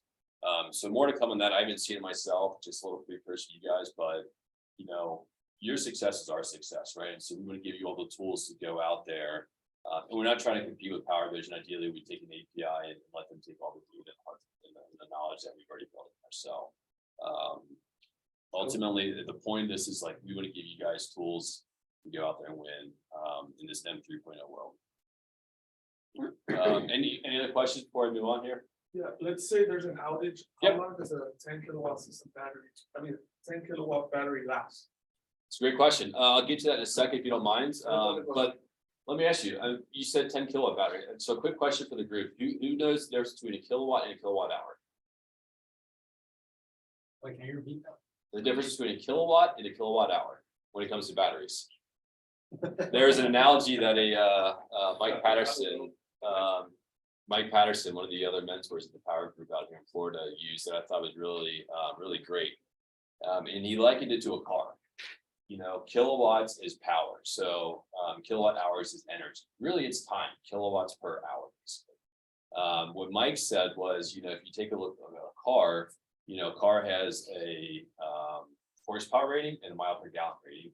Kilowatts is power, horsepower is like kilowatts, so it's power, right? You have a gas tank, that's miles per gallon. You know, you can't basically, like if you have more horsepower, you can go faster, right? But it also means you're going to draw your gas down quicker, right? And so that's kind of the same analogy here, is that the more power, you know, the quicker that you can discharge that battery, the less power, you know, the more time you have. So, you know, the bigger the gas tank, obviously, the longer you can go. Similar concept right there. So, but you know, we're not doing anything different in solar today. Too, think about it, right? When we're selling a solar system, we're selling a 5 kilowatt system, right? So that means you can produce 5 kilowatts of power. But then we're going to talk about energy, and we're going to say this system can produce 30 kilowatt hours a day. So, you know, we'll have more to talk about here on some of these items here, but it's definitely a bit of an education there. So the bottom line is an M3.0 the answer is batteries. And so let's talk a little bit about home backup. And so, you know, we talked about it earlier. You know, when we're having these conversations with homeowners, and again, this is just a backup conversation now. So, you know, when we start thinking about how do we have this conversation, you know, it's a lot of times it's about digging into the pain that a homeowner has experienced. Who here has experienced an outage recently? Anybody? Yep. How long? 3 hours. 3 hours? What happened in that outage? Tell me about your experience. The lights went off, everything went off. What'd you do? We couldn't move. Were you bored? Were you worried about your food in the refrigerator? I was, being a solar consultant. Yeah. I see it when it comes to batteries. It's not selling, like Jordan said. It's about bringing value to the home. Yep, I have an elderly mother that, Mhm. what if, God forbid, right? She's like, she needs oxygen. She's connected to electricity. Right. What if there's an outage? We have no light. Yep. So asking questions along that, it's an emotional buy in some regard. It is really important. You know, it's understanding if you had an outage, what was that like? It's asking questions along the lines of, tell me about your kids, were they running around crazy, look for things to do? What if you had the ability of, streaming, Mickey Mouse or something like that, you can call them throughout this outage, right? So you're painting that picture to homeowner's mind of what that experience felt like for them to kind of overcome the concern that this may be an expensive system. We'll show you through numbers it's not, but we also want to build that emotional, attachment to the fact that, this is a great solution for your peace of mind, and I don't think a lot of us would have expected to see so many outages here in the wintertime because of rain in California, right? But I had a coworker whose brother in Northern California, they had a solar system on their house. They lost power for 5 days in Santa Cruz, 5 whole days. Because they were able to, their solar was producing, they were charging their battery with that excess solar they weren't using throughout the day, discharging it at night. They were able to go off grid for 5 entire days. Wow. These are the kind of stories that I would keep in your back pocket, to tell a homeowner, like, you may have not experienced it now, but look what's happening in the world. Their weather events are getting more severe, and the impact of an outage is becoming greater now. It's not a 30-minute thing, a 3-hour thing. You're there.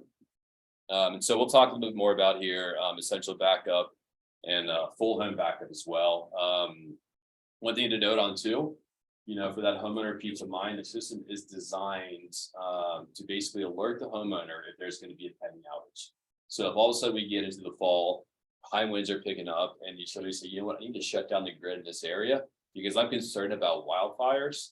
We'll take that data from the utility. We will let the homeowner know that, what we call weather guard has been activated. And now we're going to prioritize charging that battery first.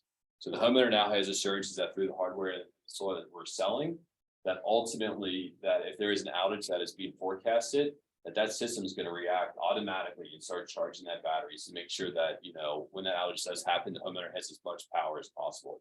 That may actually mean we're charging with the grid too. We're going to make sure that we prioritize getting as much energy into the energy system as we can before that system would go down, or that grid would go down. Does that account for high wind warnings too? Yep. Which I kind of always gets those. Yep. Okay. If there's any kind of pending outage, because a lot of these are planned outages, then that data is basically being sent to our system, and we're gonna automatically do it there. Any questions before we move on here? I have a question. Yes. For say if someone has SolarEdge, right? Like the panels already, can we install a battery for them? Or batteries? Currently, Powur doesn't offer standalone battery only installations or sales. There are some third parties that offer that. I would love it if by the end of the year, under these NEM 3 conditions, if Powur was able to come up with a solution that might look like 2 or 3 batteries minimum. Because it's a lot of work and it's a lot of cost and it's a lot of labor. So stay tuned for more, but not right now. Okay. All right, good question though. Any other questions for the group? Yes, sir. You have the ability to do discharge and backup interchangeable within the app, or how's that? Can you explain that better to me? Discharge to the house? Yeah, discharge Yep. back, but also be backup. Yeah, absolutely. So that's actually a great question. Let me touch on that for a second here. So if you really think about it, let's break apart the solar system. So, historically, we have always thought about a battery as a device for backup power. And the reality is like the way you actually enable backup isn't necessarily with the battery. The battery is just an energy storage device. So I like to think of it as a big solar bucket of energy. Keep it really simple, right? We're going to take any solar that's not being consumed by the house, but that's being produced, and we're going to just drop it in this big old bucket. So if we take that and say, okay, the modules and the battery are the solar energy system, then the backup system is more like for the emergencies. It's a piece of hardware that sits on the wall. When the grid goes down, it does what we call islands the house from the grid. So there's a switch that flips and does this, and it basically says we can't send any power back to the grid now.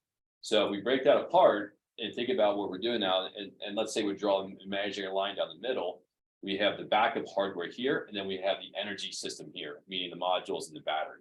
We can constantly do this cycle every single day of producing power at the module level, charging the battery, discharging it throughout the night, and then charging it back up through the day, just like that. So imagine just doing this the whole time. Now, all of a sudden, we have that imaginary line where all of a sudden now we have those times like where, they're forecasting an outage because of high winds, or severe weather events like we've had. This switch does this, and it islands the house in your grid. And so all that energy that's been flowing up and down like that is still doing the same thing.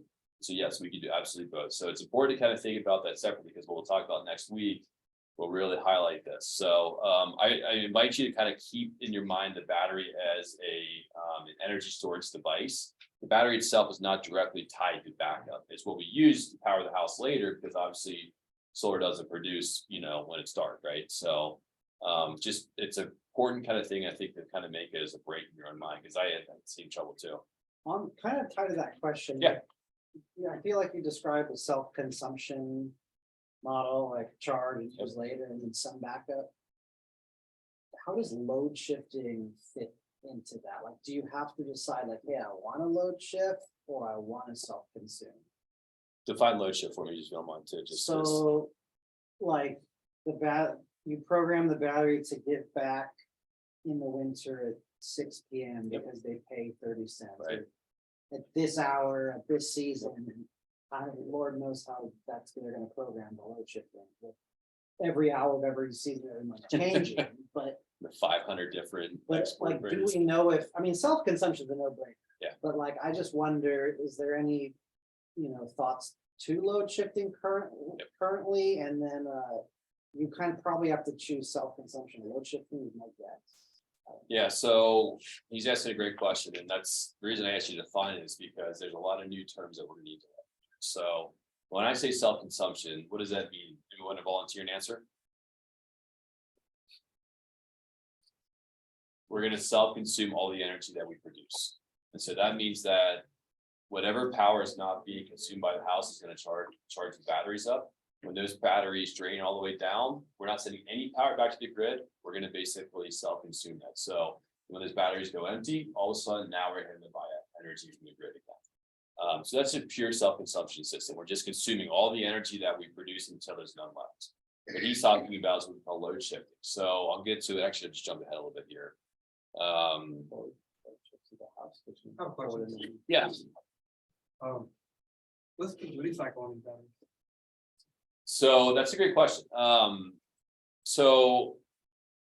You know, I have an EV, I've driven an EV for 6 years, and I've seen the battery on my EV, which obviously is going through a pretty intense, you know, compared to what we're doing.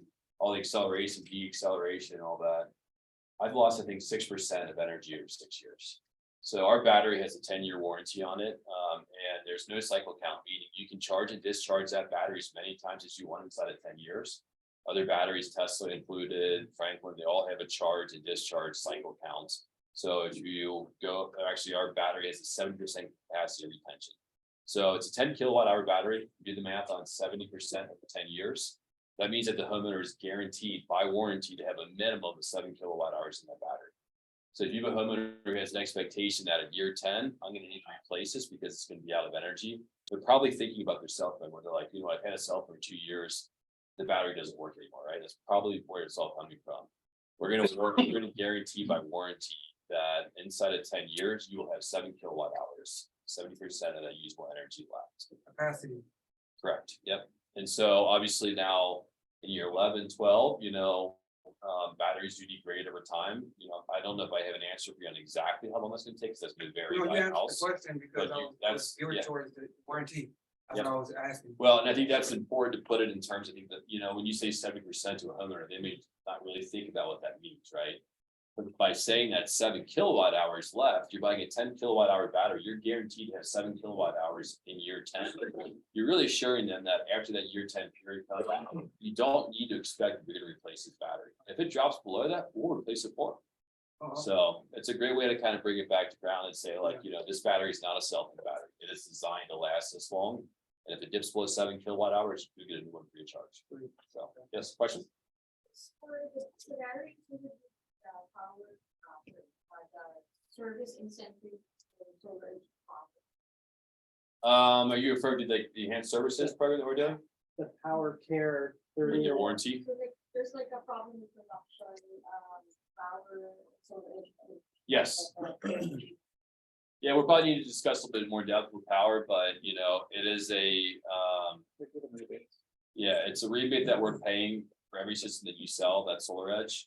And so there's a big bucket of money that obviously Power has access to that we're funding for lost production, right?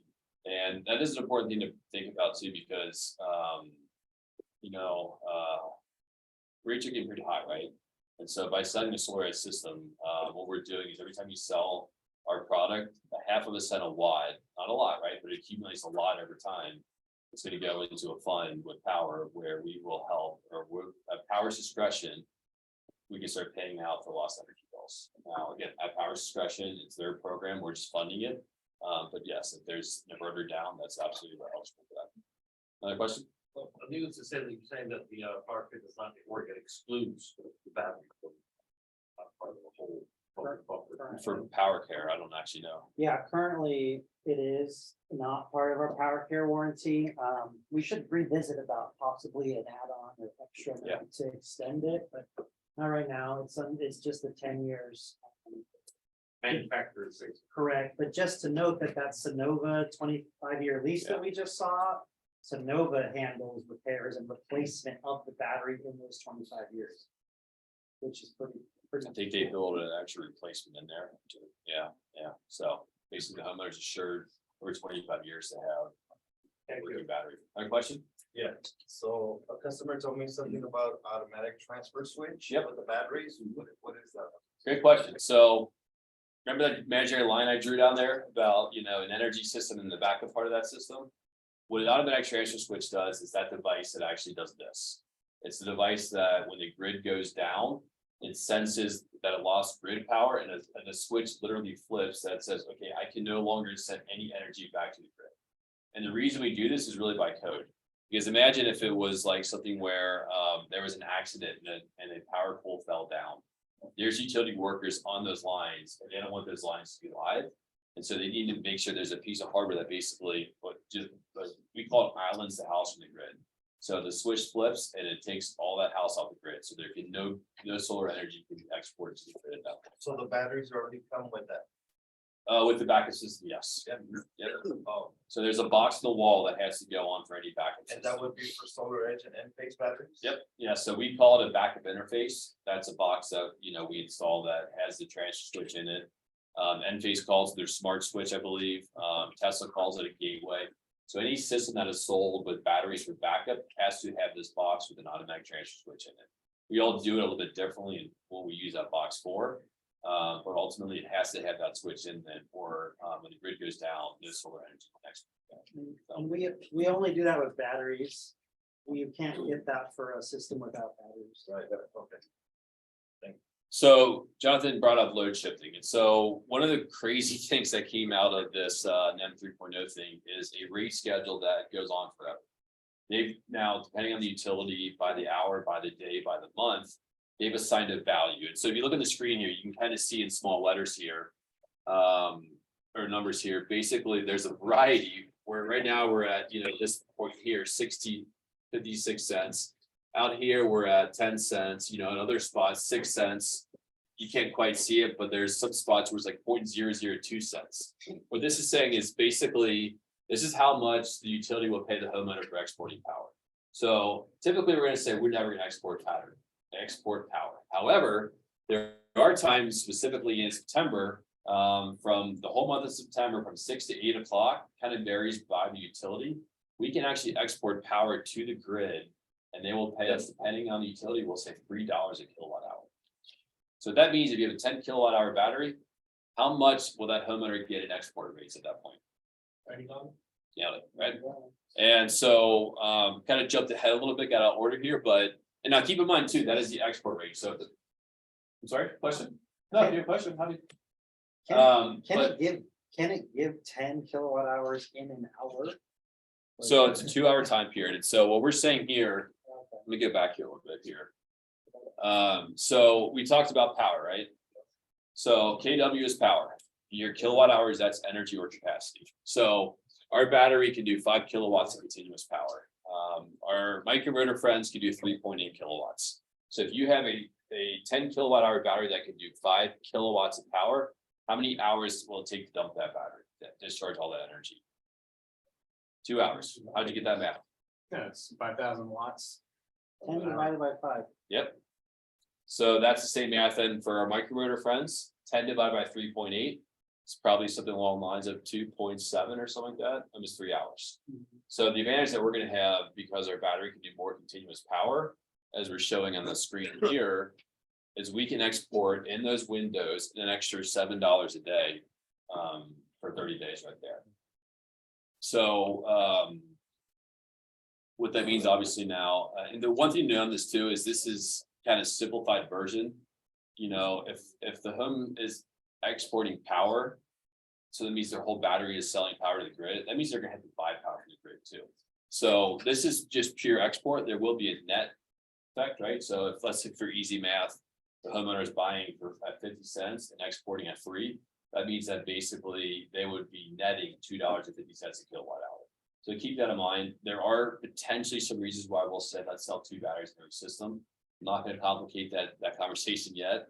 We'll get the simple part down and then we'll start talking about more selling strategies and how we can drive more revenue, more batteries, etc. Point being, there are some windows where we can innovate and actually help the homeowner win still. And this So can change every 2 years? I think it's 2 years. I'm not quite, I've heard a year, I've heard 2 years. So it's potentially why we don't want to talk about it too much. We can highlight where we're at today. But the net effect is going to be no matter what, we're here to save them money on their bill every day, all day. So that's a little highlight of that. Let me get back here. Where was I?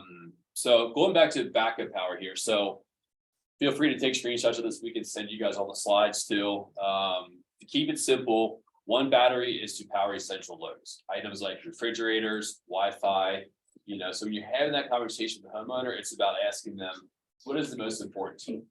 And so if it's like, well, I just want to make sure, if power goes down, I can, have internet, I can have my food's not going to go bad in my refrigerator, so, okay, great. We can sell you one battery. It's what we call essential loads. Yep.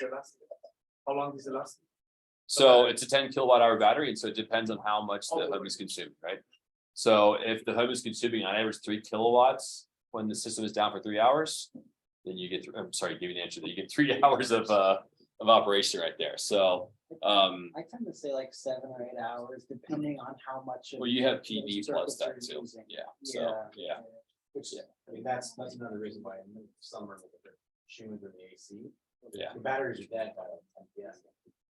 They're sucking 5,000, but the average AC system is 4,000, 5,000 watts. So you get 2 of them, game over, right? You're just gonna drain the battery. That's if it's live, it's back to you in the house, but the same rule would apply for, backup. Yeah, and so with backup power, it is a bit of a, I'm gonna say a cautious conversation in a way. I wouldn't talk in absolutes, right? Because, depending on how they're behaving in that manner and time, they need to learn as homeowners how to operate their system is really what it comes down to. So if there is an outage, you want to advise them to be very, very, very conservative, turn all lights in the house if they're on the backup, keep your fridge closed as much as possible. Do not do laundry. I don't think there's any reason why you want to back up a laundry machine, but homeowners sometimes do want whole home backup. And so there's a part of this conversation that is actually an ownership on the homeowner's part and acknowledging that if my system goes into backup, I need to be conservative in how I operate. Our app, the My SolarEdge app, will tell them how much power they're consuming. We'll also send notifications that says you're getting close. So, be sure to conserve energy. So we'll try to do our part in, helping them not obviously drain their battery too fast. But that's a big piece of it, is the homeowner needs to take ownership. Do you have logic built in? So I haven't seen it personally, but do you have a logic built in to tell them based on current consumption, how many hours are left? I believe so. Yeah. Okay. If it's not there yet, we're working on it because I've seen the slides on, things to come. I just can't remember if they've actually launched it That's yet. an issue too. Yeah. Like, oh, Yep. like, turn stuff on. And we're gonna have these things we call load controllers on there. We won't cover them too much, but it'll be the ability to put a device on like a heavy load, like an air conditioner or pool pump. And so not only will they see how much that device is consuming at that moment in time, but they can remotely go turn it off. So they do whole home backup, 3+ batteries here. And also the air conditioner is draining those batteries too fast. They can remotely turn that air conditioner off now. So I don't want to complicate the conversation. We'll talk more about that later, but we're coming up with a lot of ways to help the homeowners obviously take more control. That's also your guys' opportunity to add value, right? To walk the homeowner through basically this is how you'll want to think about this system. And they will get notifications. Your system isn't backup. You have an estimated X amount of hours of operation. So again, 2 batteries we'll call partial home. So it's basically everything with one large appliance. So maybe one air conditioner, maybe a pool pump, whatever. And then 3+ batteries is what we would consider for whole home. Now, keep in mind, these are guidelines. Homes are different sizes. They're in different locations, right? So this is a guideline. We do have an estimator tool on our website, and we'll cover some of that next week as well in the masterclass, but it allows you to go in there. It's kind of an interactive tool where you can hit, if you're in the bedroom, for instance, turn the lights on. And so the more things you turn on this virtual house, it'll tell the homeowner how many batteries they want. So that'll be a tool, again, just a guideline, but ultimately it's helpful to kind of direct the conversation with the homeowner there. Any questions on the backup piece? Yep. A question, Sure. I have a customer. He's actually getting the first system, got 2 homes with Airbnb first. Okay. Because he said, people over there left everything on. So, I mean, I'm assuming that depends, if they have the, it's rented a whole weekend. I mean, if people left the air conditioner on all day, I mean, it's a challenge. He might need some backup batteries. Yeah, I mean the load controller that we could offer if you go solar, we don't have it available yet. It's coming very soon. That could be an option there because then you can remotely turn that on and off once you have the house. All of that so it's very little niche. That's kind of cool though. I think it's Because they have no control. They said, they just leave it on. They don't and care. it's running when nobody's home. Right. Yeah. Question. And can they have more batteries than what they need? Yes, absolutely. Yeah. So in our system, let's say for a single 200 amp service, if it's fully maxed out, you could have up to 9 batteries, 90 kilowatt-hours of energy. So, question. But putting a battery, do you avoid an MPU? That's a great question, actually. And so I'm glad you brought that up because I just forgot. So one of the great values that we have in the DC coupled system is we can actually technically oversize up to 200% on our battery inverter called the home hub. So that means then, and this is going to be really impactful. So keep this little, in the back of your mind here for next week in the master class. What that means is, we can reduce the system costs because we avoid new panel upgrades, and still provide more energy to the homeowner. And so for easy math, on a 20 amp breaker, we would put a 3.0 kilowatt SolarEdge inverter. We can put up to 3 batteries on that single inverter. And we can oversize that system on the roof up to 200%. So 2x the amount of PV, which means on a 20 amp breaker, we can put a maximum of 7.6 kilowatts. Powur may choose to cap that. So I can't say that you will have access to you, but now on a 20 amp breaker, now we can start talking about putting 5 kilowatts, 6 kilowatts with batteries. And then we take all that clipped energy, we charge the battery. Now we're avoiding main panel upgrades and we're not losing energy. So it's a more deeper conversation on this, but we'll talk a lot about it next week during our master class there. So to go a little bit further with it, that means on a 40 amp breaker, we can put as much as 15 kilowatts in the roof without triggering main panel upgrade and obviously without losing all that energy too.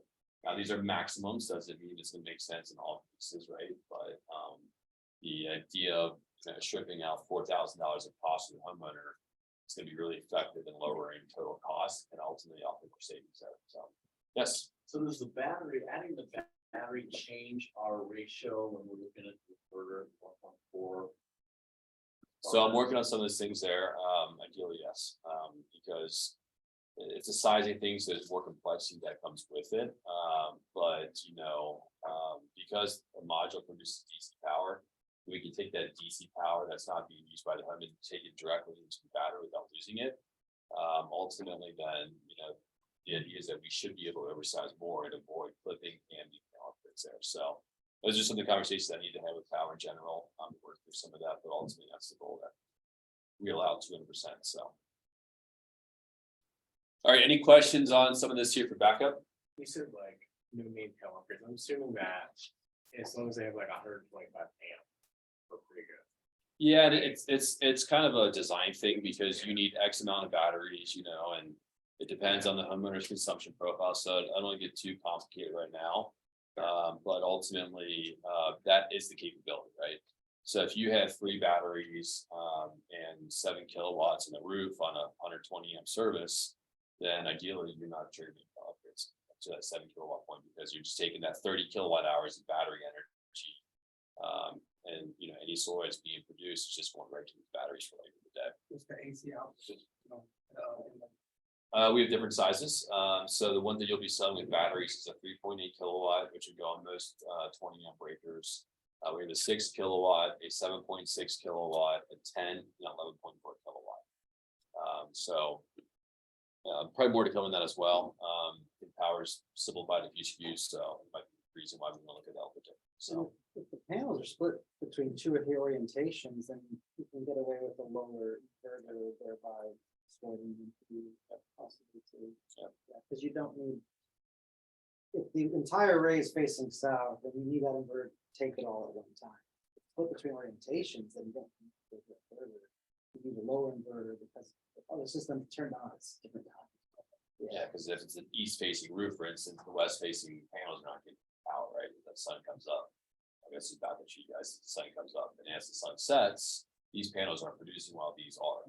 And so we're taking all that energy on this side of the house, using it or charging the battery, and then do the same thing over here. So these are going to be more complicated design that we'll put together here. But ultimately, it allows us to lower the system cost because now we can put more solar on the roof, avoid main panel upgrades, and still provide the same amount of energy to a homeowner too. So the value statement changes. The other way it becomes more dramatic here is efficiency. So most of the batteries out there in the market are what we call AC coupled. What that means is there is an inverter inside of that battery. So Tesla, all batteries are DC powered, period, right? You look at a Duracell, DC means direct current. You look at a Duracell, there's a plus and a minus, right? They'll only travel one direction. And so if you have an AC coupled battery, Tesla, Franklin, Enphase, they all have inverters built into them. Our battery does not. We keep it's a DC coupled battery. So what that means then is there's only one conversion of energy. So if you think about what happens, let's say with a microinverter, you have microinverters on the roof. That power is converted from DC to AC on the roof. The power comes down to the wall, then it hits the battery. Because the battery can only store power in DC, you are now ultimately having to convert that AC power back to DC and store it in the battery. And then when the house wants it, at 4 o'clock, 5 o'clock, that DC power now needs to be converted back to AC again. So these are tools when you're out there competing to help you win deals, because if you come across Tesla, for instance, Tesla's AC coupled. So if Tesla's coupled with microinverters, they're going to face this challenge where they're going to lose all that efficiency. When you look at us versus our microinverter friends, we're 7% more efficient. So if we can avoid clipped energy, so let's say you're putting a 400 watt module and 290 watt microinverter. If that system is producing that module is producing 330, 340, 350 watts, it's clipping energy. We're not only avoiding that, but we're also going to add an extra 7% more efficiency. So what does that mean to you guys? That means ultimately the homeowner can produce 7% more energy throughout a year. You look at that over the lifetime of the system, that's a quicker payback right there. It also means that we're avoiding clipped energy. Maybe we get up to 10% savings, more clipped energy, or more quicker payback right there too. So the idea here is that you're selling a homeowner energy system, it makes sense to sell them something that's going to produce more energy, because ultimately it lowers the cost of that period. So we call this the triple conversion penalty. So Tesla, Franklin, and AC coupled battery, they're converting power twice unnecessarily. And again, having a DC coupled system will help produce a lot more energy over time. Any questions on that? Please go for it. Absolutely. I have a question for you. Yes, How would you rate the Tesla battery against the one we sell? it's a great product. I love Tesla Powerwalls are great. I'm not here to say any product is worse than another, right? I think products have different purposes, right? And the Tesla make a great product, right? Power does not carry Tesla though. And so I actually sell the Power platform, fans are friendly and all that kind of stuff. I had a friend of a friend who wanted a quote. He's in Bakersfield, huge system. It was a 30 kilowatt system. And he asked if I could give him a quote too. So I did it with SolarEdge with our battery. And he was getting a quote directly from Tesla. Tesla came in, I think, about $3,000 or $4,000 cheaper because they were selling it direct. I outproduced that system in the first year by 3,000 kilowatt hours. So if we're selling energy, this is what we're talking about here. We're talking about how many more kilowatt hours can I give you by choosing this technology. So it's a great product. And obviously the name is very, very well known. Some people may not like it as much as they did in the past now from the comments that Elon's making these days, but ultimately, it's about energy, right? And the homeowner buys a backup system. They may only use that backup system for a small amount of time, but they're going to be using that energy offset all day, self-consuming that energy all day, every single day. And so if you come across those times where you're competing against the Powerwall Plus, I like some things, talk about how much energy it's going to produce and then show them what we can produce. And, if the Yep, and from a competitive standpoint, Tesla could do 5 kilowatts of backup per battery. You can do 5 kilowatts of backup per battery too. So there's a 13.5 kilowatt hour battery, so you have a little more energy, but you can't use all that energy back. You can keep a little bit of reserve too. So, but all great products, right? Some owners will want that, but by highlighting really, if they're buying an energy system, would you like to buy a system that produces you more energy, Mr. and Mrs. Homeowner? It's a great way, I think, to get that thinking about what I really value. Sometimes it's the question of like, oh, neighbor has Tesla. I wouldn't look like the neighbor. They don't really know the neighbors, right? So, If they have a Tesla, question? Yes. if Tesla actually has come with a battery, the charging station. All combined. So we'll get offered the same thing. Yeah, we sell working on getting on the platform now, our EV charger, but we sell an integrated EV charger. So basically, if the car is plugged in, the batteries are full, the system will say, hey, guess what? We can send excess solar to the car now. So we can charge the car directly off that EV, right? Which even Tesla that we can't do. They're going to do it a little bit different. But yeah. So 2 questions. Sure. Your EV, that's through the hub and on the DC side. Well, it's an AC charger, but yes. So we're taking that DC power from the roof, and the system's going to say, okay, actually, you know what? Yep. Someone asked if we have the SolarEdge EV chargers as an adder or an add-on. So I'm working on getting back in the platform. You won on the platform. My suggestion is push that through Powur. The more people ask for it, the more it makes my job easier. So, but we have it available. We have thousands in the channel. And this is what we're trying to build here. So in this example that we have, this is the My SolarEdge app. This is the homeowner facing app. Basically, you're going to have power coming down from the roof. It's going to hit the inverter. And the inverter is going to say, okay, because I can see how full the battery is. I can also see how much the house is consuming. It's going to say, well, if the car's plugged in, the battery is full and the house is consuming energy. We have excess energy. Let's send it directly to the car. Yep, exactly. So when we start thinking about being, as I talked earlier, the smart energy consultant, this is really what we're talking about. We're talking about showing a homeowner that when they go solar, it's not just going solar. 17% of new car sales last year were EVs in California. The Ford F-150 Lightning, that EV truck, consumes as much energy driving a single hour as the average home does in a whole entire day.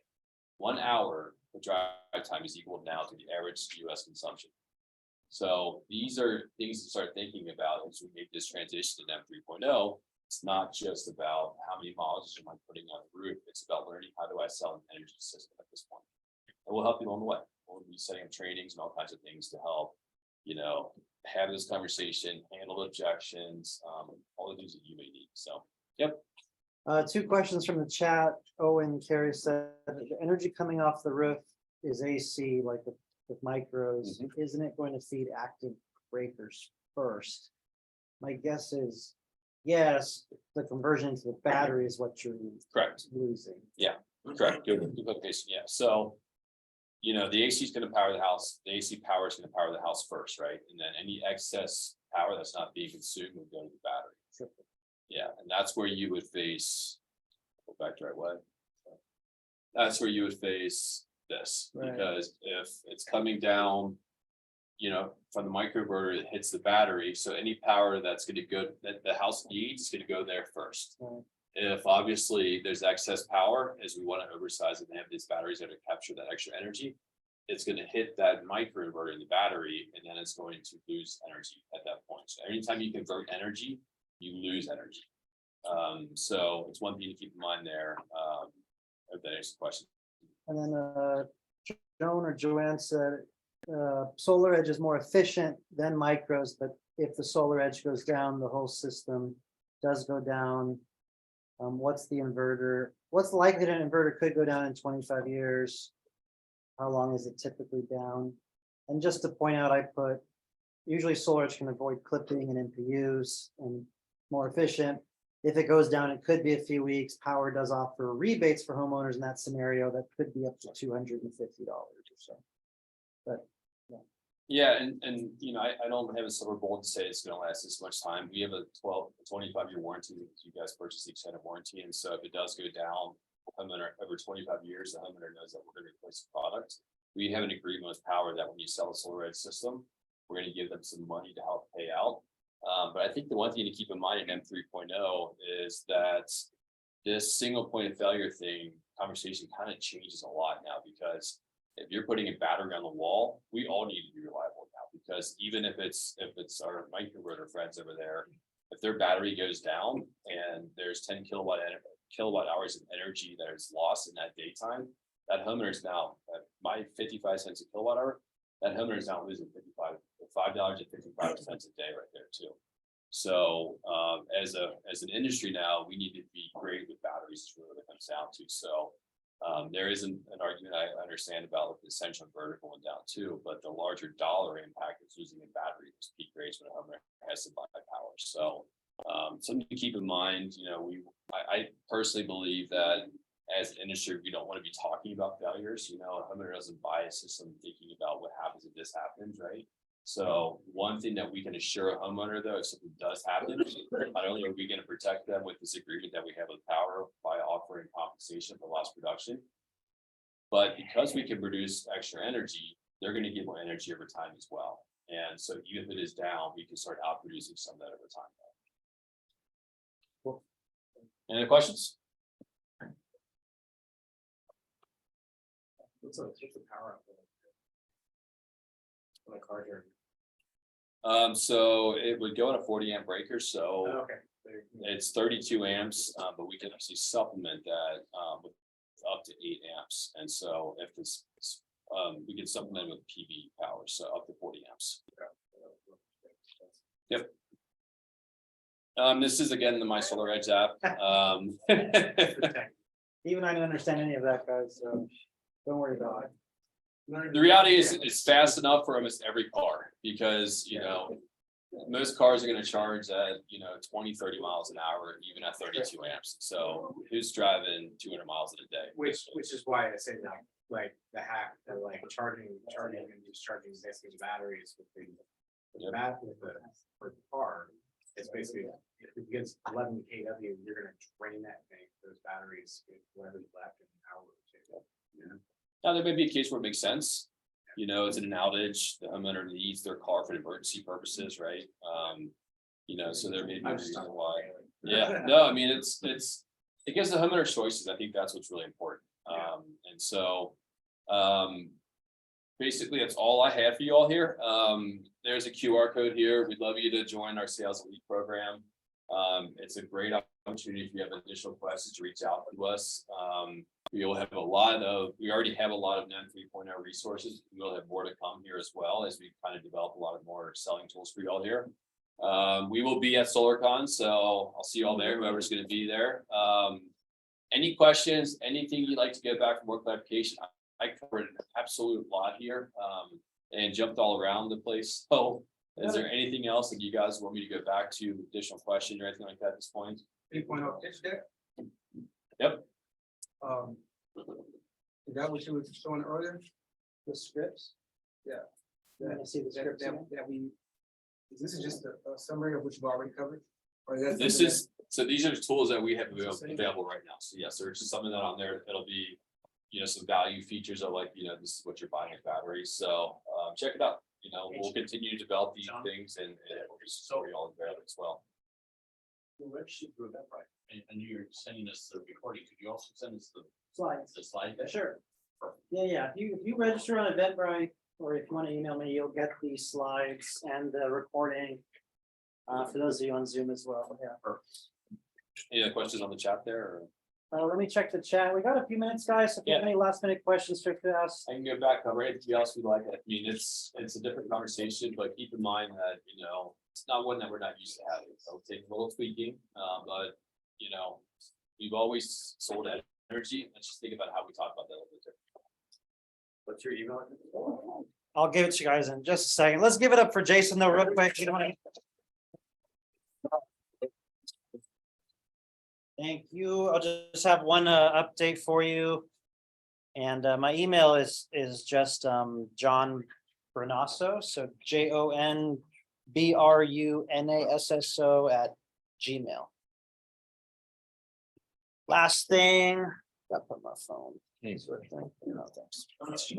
So last thing, guys, obviously, we said it a few times, April 5th, masterclass 9 to 1 is going to be crucial, required for California sellers. I absolutely, recommend that you make that day free, block it off your calendar right now. How do we It'll be in your emails. So it was emailed today in the Monday newsletter. Check the information, check Powur.live. It's all in there. It's on powercalendar.com. So definitely have all those resources. Powur 15th, we're going to be in person in Downey. I believe SolarEdge will be helping out, sponsoring. So they really help us out a lot, guys. SolarEdge and sponsoring events and helping do an amazing Downey Hotel event with coffee and speakers and everything that's involved with that. I mean, that can be $4, $5, $6 grand. I think it'll be $20 a ticket, April 15th. And April 5th next week, as I mentioned, that's virtual. July Mentor Factory, I'm going to mention for JC. It is July 21st and 22nd. There is already like 80 tickets sold for that. We did a pre-sale at our last Mentor Factory. We paid for Danny Pesci. We paid for Jay Nolan. It was 2 days. We had people flying in from Florida, Texas, spend the night at the hotel. It was really cool. And JC does it really, really well. So July Mentor Factory, July 21st and 22nd, which will be great because it'll be after our Powur Day. and then take us into the Power World. This is in person, San Diego, 2 days. Again, check your email, check Power Calendar. It's gonna be epic. There's gonna be vendors and sponsors. They're gonna hire speakers again, and literally 800,000, 1,500 people, 2,000 people could be in one hotel in one room for all of Power sellers. So it's gonna be great. And yes, So it is two, not 3 days for Power World? Power World is 2 days, I Okay, believe. thank you. Yeah, 2 days. It's usually like a Friday, Saturday, I believe. Got it. So I believe it's the 8th and the 9th. Okay, Yeah. thank you. What was the Mentor Factory like? The Mentor Factory, Jessica, do you know if JC has a link for Mentor Factory yet? Not that, that's not a problem. Okay, so stay tuned for that link. We'll mention on our Tuesday weekly trainings. And then SolarCon that Jason mentioned, I think I have a 20-30% off coupon. You gotta go to attendsolarcon.com. It's in Utah. Power is a major sponsor, spending 6 figures. We're gonna have a VIP room. Jonathan Budd's a keynote speaker with the owner of Goodleap Financial. That guy's worth billions. And with Bradley from Vegas, I mean, it's gonna be insane if you can make it. The ticket is likely $600-$800. You have to get out there and stay there, and it's networking, it's recruiting, it's VIP after hours. Solar is gonna have a giant booth as well. So if you're looking to attend likely the best industry event in the country, especially for us consultants, that's gonna be it. And that's outside of Power, obviously, it's an industry-wide event. Well, with that, guys, I think we're ending around perfectly at 8:30 p.m. So I just appreciate y'all being here. Thanks to our speakers one more time.